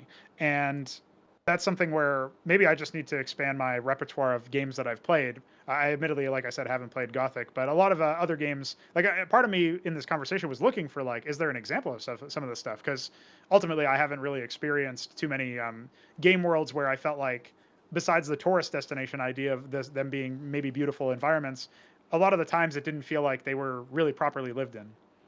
Yeah, okay. Well, before we get to questions, quick, I was thinking the other, on the flip side of that, where you're the hero and everybody thinks it's a big deal. One Yeah. example that came to mind where I thought that works is the Space Marine game, where you're a space marine and within the lore, this is known to be a big deal. Like this is not. So you're coming in as the hero and the badass, but you're kind of proving it from the start of the game. So and it's Right. part of the Yeah. lore and everything. So I guess it depends on context. I guess it's like, but yeah, you're right. Unearned praise, you know, it doesn't. I've seen that in other games. I don't really like it that much. But okay, so there's three questions then. How do you balance summoners in the PvP scene? I guess Summoners. Okay. because they can create more units, and Well, I guess this is probably talking about more of like a maybe like a Path of Exile type example or something than a. Well, no, no. I I mean, you can mean, have summoner type units in an Warcraft 3, you RTS, can right? But summon, you can have loads of skeletons, like for a yeah, while. I think as long as there's like, so we actually have a unit that you could construe as a summoner in the project. It's a Zerg unit, and when you deal damage to it after a brief delay, it will spawn like a small, like a broodling type unit, basically. It's a really weak unit, but if it stacks up over time, where you keep hitting this tanky unit that keeps spawning more of them, you can eventually get overwhelmed by that, or you'll have to like deal damage to that small summon, and so it creates this choice where it's like you don't really want to hit that unit if you can avoid it because it's a tank, so it can take a lot of hits, and the more you hit it, the stronger like the Oh swarm gets. wow. And I think that aspect of it is balanced in the context of you can choose to avoid damaging it and go for the other stuff, or you can try to focus it down. So you've got a couple different decisions to make. But in terms of more conventional summoners, where they just like cast an ability and that summons units right there, like I know in Warcraft 3, there's like the hero that can summon a water elemental, and then there's also necromancers for the undead that can raise corpses. Like at least then there's an economy for the corpses part, and also mana as a resource, where it's like that context where it's like, okay, yeah, this guy is spending his mana on that. So as long as he has other choices to make, and then by virtue of spending the resources and the APM and the mana and stuff on summoning stuff, he's not accessing other aspects of that unit's power budget. I feel like that balances itself out pretty well, because then like, oh, he can't cripple me with his necromancer because he spent all of his mana on skeletons. So then my units don't, they're free to do other things without being debuffed. So it's probably just a matter of both the player who uses the summoner and the player fighting against the summoner. They both have to have choices to make where one choice is going to be good and the other choices, well, a couple of choices are going to be good, but they have to commit to one of them, right? So, and maybe it also depends on the composition. Like maybe I've got crowd control, so I don't have to worry about the summons as much, but I'm going to be weaker against the actual tank unit in my mods example. Okay, next question is, what are your thoughts that real-time strategy has now entered its silver age? A lot of new high-profile games coming and a surge in popularity compared to the last decade. I don't know if it's been I that many, kind but of, maybe there are. I think I answered this a little bit indirectly earlier when I was talking about how I feel like a lot of those new games like Stormgate, I think it's called Zero Space. I might have said the wrong name earlier, and Immortal as well. That's like kind of the trifecta of games that have been announced recently. But I guess there's also like Tempest Rising for CNC fans, and a couple of other games that are kind of like that that I'm tangentially aware of. When it comes to the three games that I mentioned earlier, though, a lot of them are sort of straying away from the mainstays of the genre, where you're focused very much on building up your economy and then building a military, teching up to get better units, etc., expanding, all that stuff, and They've then of got to course all the different inject their ways you can Dota, attack. huh? Pretty much, yeah, that's what it feels like. Yeah. And yeah, I don't know. It feels like that's just gonna muddy the waters because there's this phenomenon with content in general where if you make a sequel to a product that originally came out that was pretty niche and or just weird and it attracted a cult following, but then your sequel is not weird enough for those people because it's like watered down, but also still too weird for the average normal person, you're gonna get into no man's land really quick where you're kind of like ruining the experience for the people who really like the original, but you're not like grabbing the imagination of everybody else who's just more normal or isn't as interested in the cult classic version, right? And that kind of feels like what's happening with these new games. I think the resurgence in popularity for older titles is just going to last more because we just see some of these older games, they outlast the competition. StarCraft 1 outlasted StarCraft 2 in terms of its competitive scene. Way more people are playing that. And then even in terms of casual space, like, or I think the more casual player base of Age of Empires 2, for example, is like bigger than Age of Empires 4. But I'm not 100% certain on that because I don't follow that game as much. That's just what other people who do follow it have told me. So I guess take that with a grain of salt. But it feels like the older games are generally going to be that's going to stick around. The games that are new are going to be more like, I feel like I would speculate there'll be flashes in the pan. Also because a lot of these games are really expensive. So if they don't hit really big, then the developers are going to end up closing shop, at least for that game, Well, this guy's probably sooner saying than you would expect. this guy's saying only in Korea is StarCraft 1 more popular than 2. Maybe you would know better. I don't. Oh, yeah. Well, that's why I stipulated competitively, right? Oh, okay. The competitive scene and all that. I think StarCraft 2 has more casual players, but they don't release genuine player base numbers, so you can't really trust that. They don't release it for either game. So when Blizzard's sale to Microsoft goes in, and all the games probably end up moving to Steam because the BattleNet launcher is past its prime in terms of programming, I think you'll get a little bit more of a genuine opportunity, I guess, for how all of that is put together. Maybe we'll get a better picture. But right now, I can say competitively for sure on Brood War. But yeah, with casuals, I wouldn't be surprised if StarCraft 2 is a bit more of a hit. This one's really broad. They're saying, have either of you played an open world game where the game actually benefited from being open world, isn't just using it as a prop? Well, I mentioned Gothic. I thought that was better as open world than would be as linear. Right. I don't know. I mean, I like what the Grand Theft Auto series, especially when things get heated with the cops, that you can just keep running, as opposed to kind of being limited. I mean, I'd have to think of more examples, but you go ahead if you have any. Yeah, I mean, I haven't played a crazy number of open world games. I played Far Cry 5 and a little bit of 6, which was called something else, New Dawn maybe or something like that. And then I played GTA 5.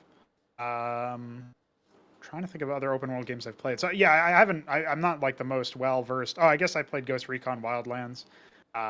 So I played a lot of those games, and or like at least a lot of the ones that were released around that era. Like GTA 5 kind of started a trend of like a lot of people trying to capture that. And I played a bunch of those ones, and then I haven't played any before or since. So I'll have to check out Gothic based on what you were saying earlier, Ross. But the thing that gets me about open world games usually is that even if there's some element that's really interesting, a lot of the times it does feel like there's a lot of ambient sort of just like wandering. And maybe if the environment's really cool and compelling, that can be interesting. Or if there's a lot of dynamic events like what I was pining for earlier in the talk, that can be interesting. But a lot of the times it does feel like there's just a lot of dead space. So maybe that's where the question is sort of getting at, is like it's used as like a prop in this context of, oh, it's really cool that this world is so big, but maybe there's like a quality over quantity argument there where the world could be more interesting even if it were smaller. Yeah, so I don't know. Like I can't really answer that question affirmatively because I don't know of that many open world games anyway. Yeah, well, just real quick, I was saying with the Skyrim stuff, there are parts of that I found very gorgeous to look at, and just getting into the mood of it. That's not necessarily compelling gameplay, but that's something I can appreciate from open world, and where you feel like you're kind of being rewarded just from the experience, the mood and atmosphere you're getting from it. But Yeah, yeah. that's not the same thing as like you know, getting into the story or, you know, the gameplay or something like that.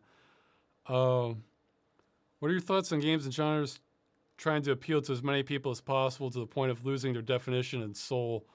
Modern RPGs have little to no attributes and skill points. Real-time strategy games of the previous decade moving more towards MOBA genre, etc.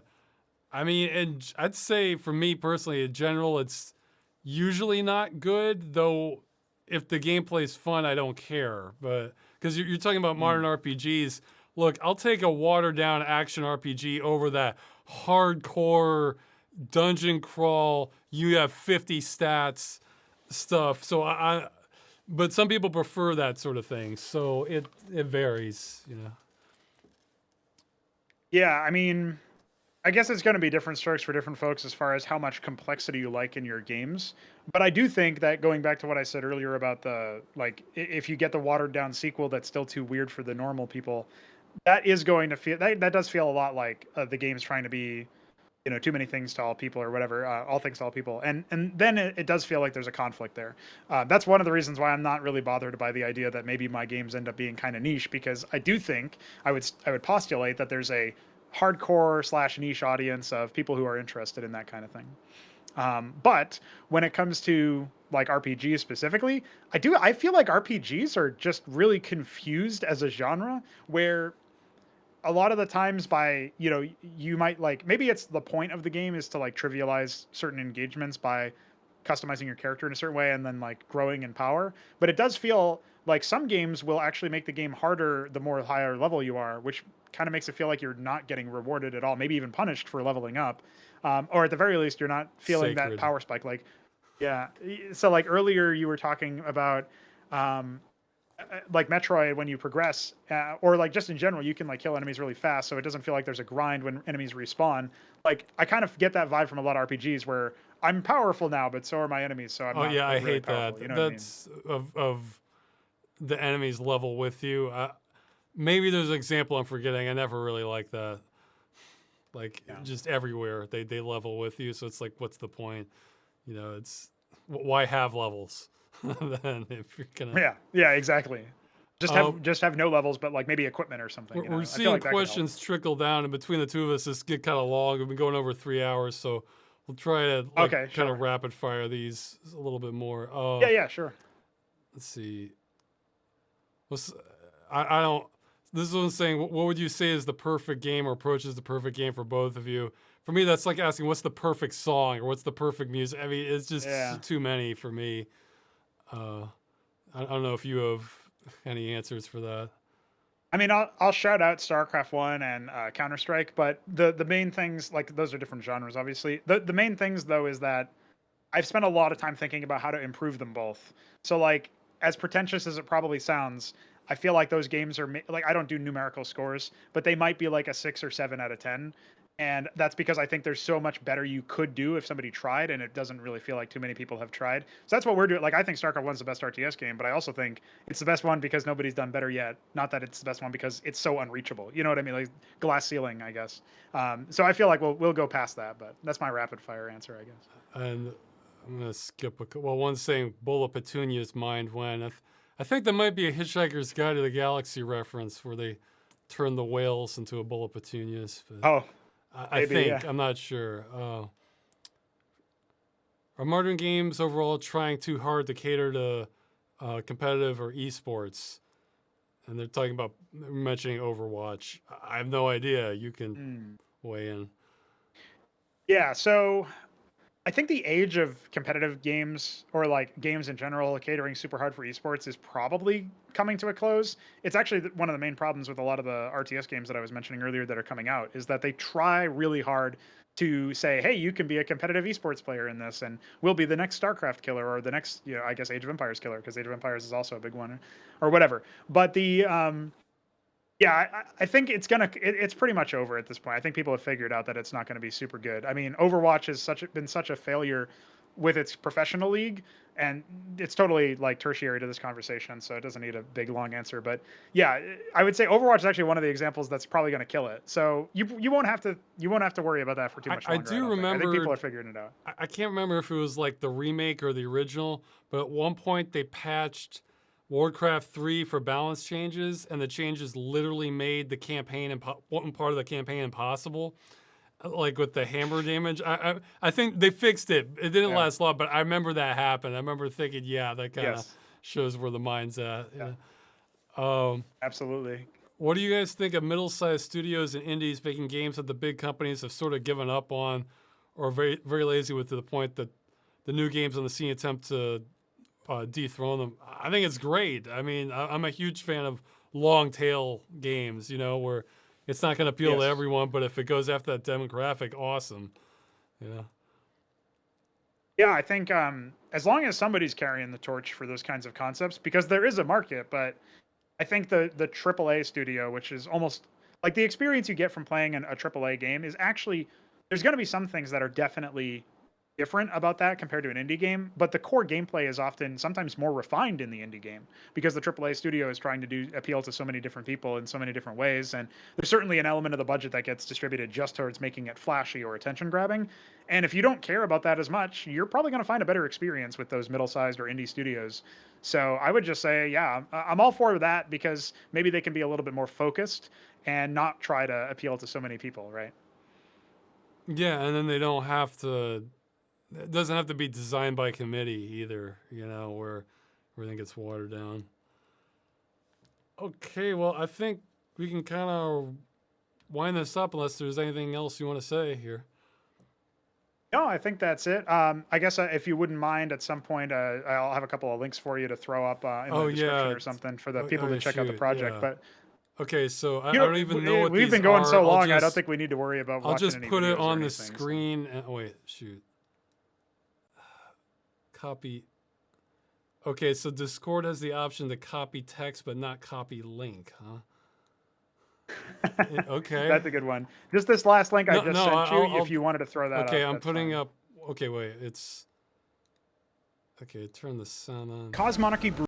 Oh, you're talking over it. Should I mute it or just leave it in your video? You're Oh yeah, narrating if you in wanted your. to show one of those, you can let it roll with the Oh, okay, narration. And I'll just which link do you want here? let me see You which gave one me that 3. is. No, yeah. How about video one? I think video Yeah, one will that's do. the one. Okay, I'm just gonna mute it because you're talking over it in the video. So, okay. Plop. Yeah, there we go. Okay. Yeah, the narration basically explains what the unit is all about. So it's up to you whether or not you want to let that play. I wanted it with, because with just the you audience. saying this would be you talking over yourself. So I Yeah, figured I was thinking could, I would just pipe down, but I see it on the stream now. So basically, this video showcases it showcases some big battles and stuff, but it also showcases some of the revisions we did to one of the it's called the Arbiter in the base game. We renamed a bunch of units, so now it's known as the Didact. You can see with this sort of web page here, and generally speaking, the command card looks a bit different. The first thing that we show off is that you can cloak all units, including structures and allies. Obviously, you don't cloak enemies. Cloak also works a bit different in this mod. So if you attack, you're revealed for 2 seconds, and then you recloak after not attacking for that long time. Didacts now cloak each other, so this is not true in StarCraft 1. The Arbiter, it can't cloak other Arbiters. We just thought that was a bit of a weird, like, extra rule, so we removed that. That does mean that you have to, do detector patrols to see it.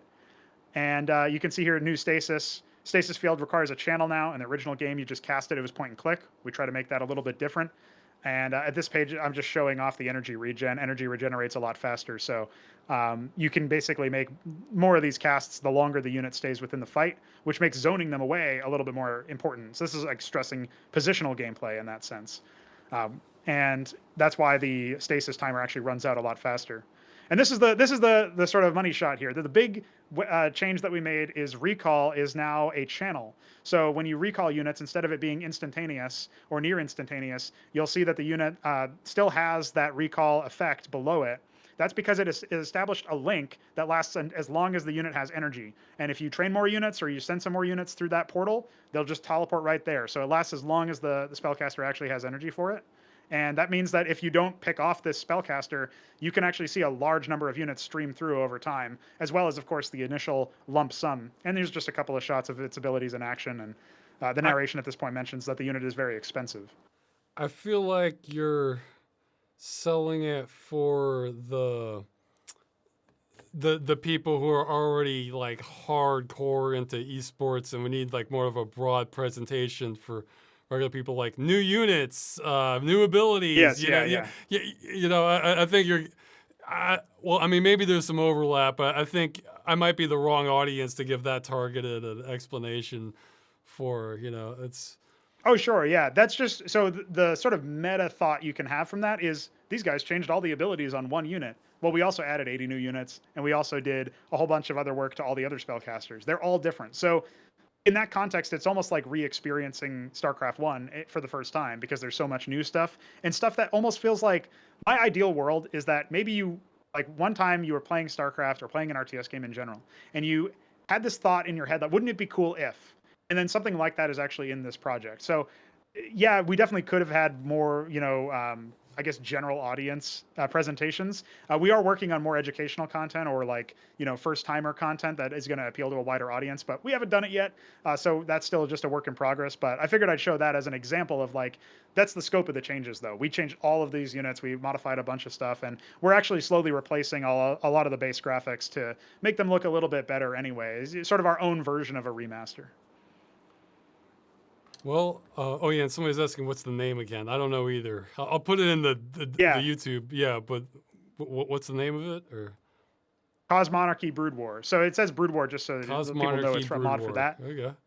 Yeah, Cosmonarchy is like obviously a portmanteau of cosmos and monarchy. It kind of implies the level No, of no, scale it we've works. got It going on. works. Yeah, I've yeah, seen far worse names. No, that one's fine. In fact, I sure. like names that are distinctive, as opposed to like Mhm. unless as opposed to just calling this like Cosmos or something. That could be a lot of Right. Yeah. different, or Protoss 2 or something like that would Yeah. be Yeah. Exactly. bad for searching. Well, yeah, exactly. Web searches are legit. Like I do think about that. All of the names of our various games are totally like distinct in that way, where you can't find it by searching something else. You know what I mean? Like if you try to search the name of some of our planned titles, you're probably not going to find like unrelated stuff. Generally, I try to put a lot of effort into that, but also making them have meaning. In that sense. So, yeah, pretty much. Pretty much it. I appreciate all the time, and obviously this went pretty long. I wasn't sure how long it would go, but I thought it was a good discussion, so I enjoyed talking with you. Sure. Well, thanks for showing up. I think you have a lot going for you. I think you'll probably get a much wider audience if you can get a crew together to actually have your own game with stuff. But Oh yeah, that's a yeah, tall order compared to mods. But yeah. Well, but, we need but to it, make it our own sounds like you engine could have first, like and a that's blueprint yeah. laid out pretty well, though. Yeah, yeah. Like I think these concepts are basically being almost trial run or beta tested in this environment of being a mod. And we've learned a lot of really good lessons. Like we didn't get to this level of this is how the economy works and this is how many units we have and this is how all the tech progression works. We didn't get here all at once. We iterated on this over years. And now I think we're ready to just deliver a banger game when we get around to having enough, financial backing and stuff for being able to pitch And some of these don't. games or whatever. There's a bunch of places we can go I for mean, that. it's So still effort, but don't. If your resources are tight, don't discount like kind of pixel art style. I mean, sure, yeah. 3D's a much bigger load, whereas because you can choose how primitive you want to go with the pixel art. If it's fun enough. I mean, it's especially if you have good coloring.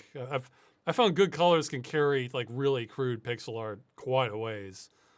Uh, oh yeah, one thing I Yeah, was yeah. gonna mention quick since you mentioned Counter Strike and the environment so much. One thing my favorite story on that is one thing I would used to Okay. do in Counter Strike 1.6 is you could have the custom sprays. So you would get a custom Yes. spray of some guy going like the silhouette of like one of the players, and just spray that on a wall like at the end of an alley. So it was like and like they fire at it. I would love doing that, and then coming back and seeing if there were any bullet mark decals on Yeah. it. There usually would That's be. beautiful. Like, Yeah. I love faking No, people yeah. out like that. Little bit And of healthy, pranking yeah, almost, oh but like in yeah, a way yeah, that I mean, that's that's my pretty kind good of too prank. because you'll hear them shoot off and you'll be like, oh, there's a guy down there. Well, I So wasn't that good enough usually to take advantage of it, but it was just knowing that I did that made me feel better.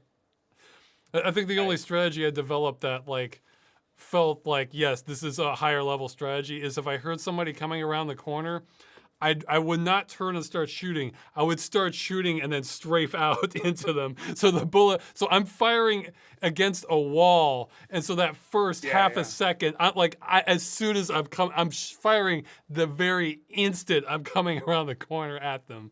So that was one high-ish level tactic I learned, but you know. Yeah.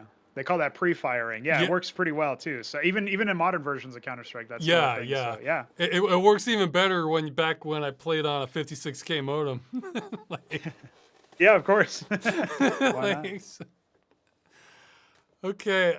Yeah, I think that's it. Somebody say I missed the question, but that one's not really related to what we're talking about. Let's say that for video chat. Okay. Yeah, we've gone on a while. I'll put this up on YouTube, and yeah, that's pretty much it. Good luck with more real-time strategy. It's all right. I feel like. Thank you very much. Sure, I feel like I might have been the first person to say I don't like ultra micromanagement to you. I don't know. No, I've definitely heard that before, but it's I like the idea of being able to succeed without relying on that. You know what I mean? So yeah, I can see where you're coming from. Just for that level. All right. Well, we better stop before we keep going on again. All right. All right. That's it.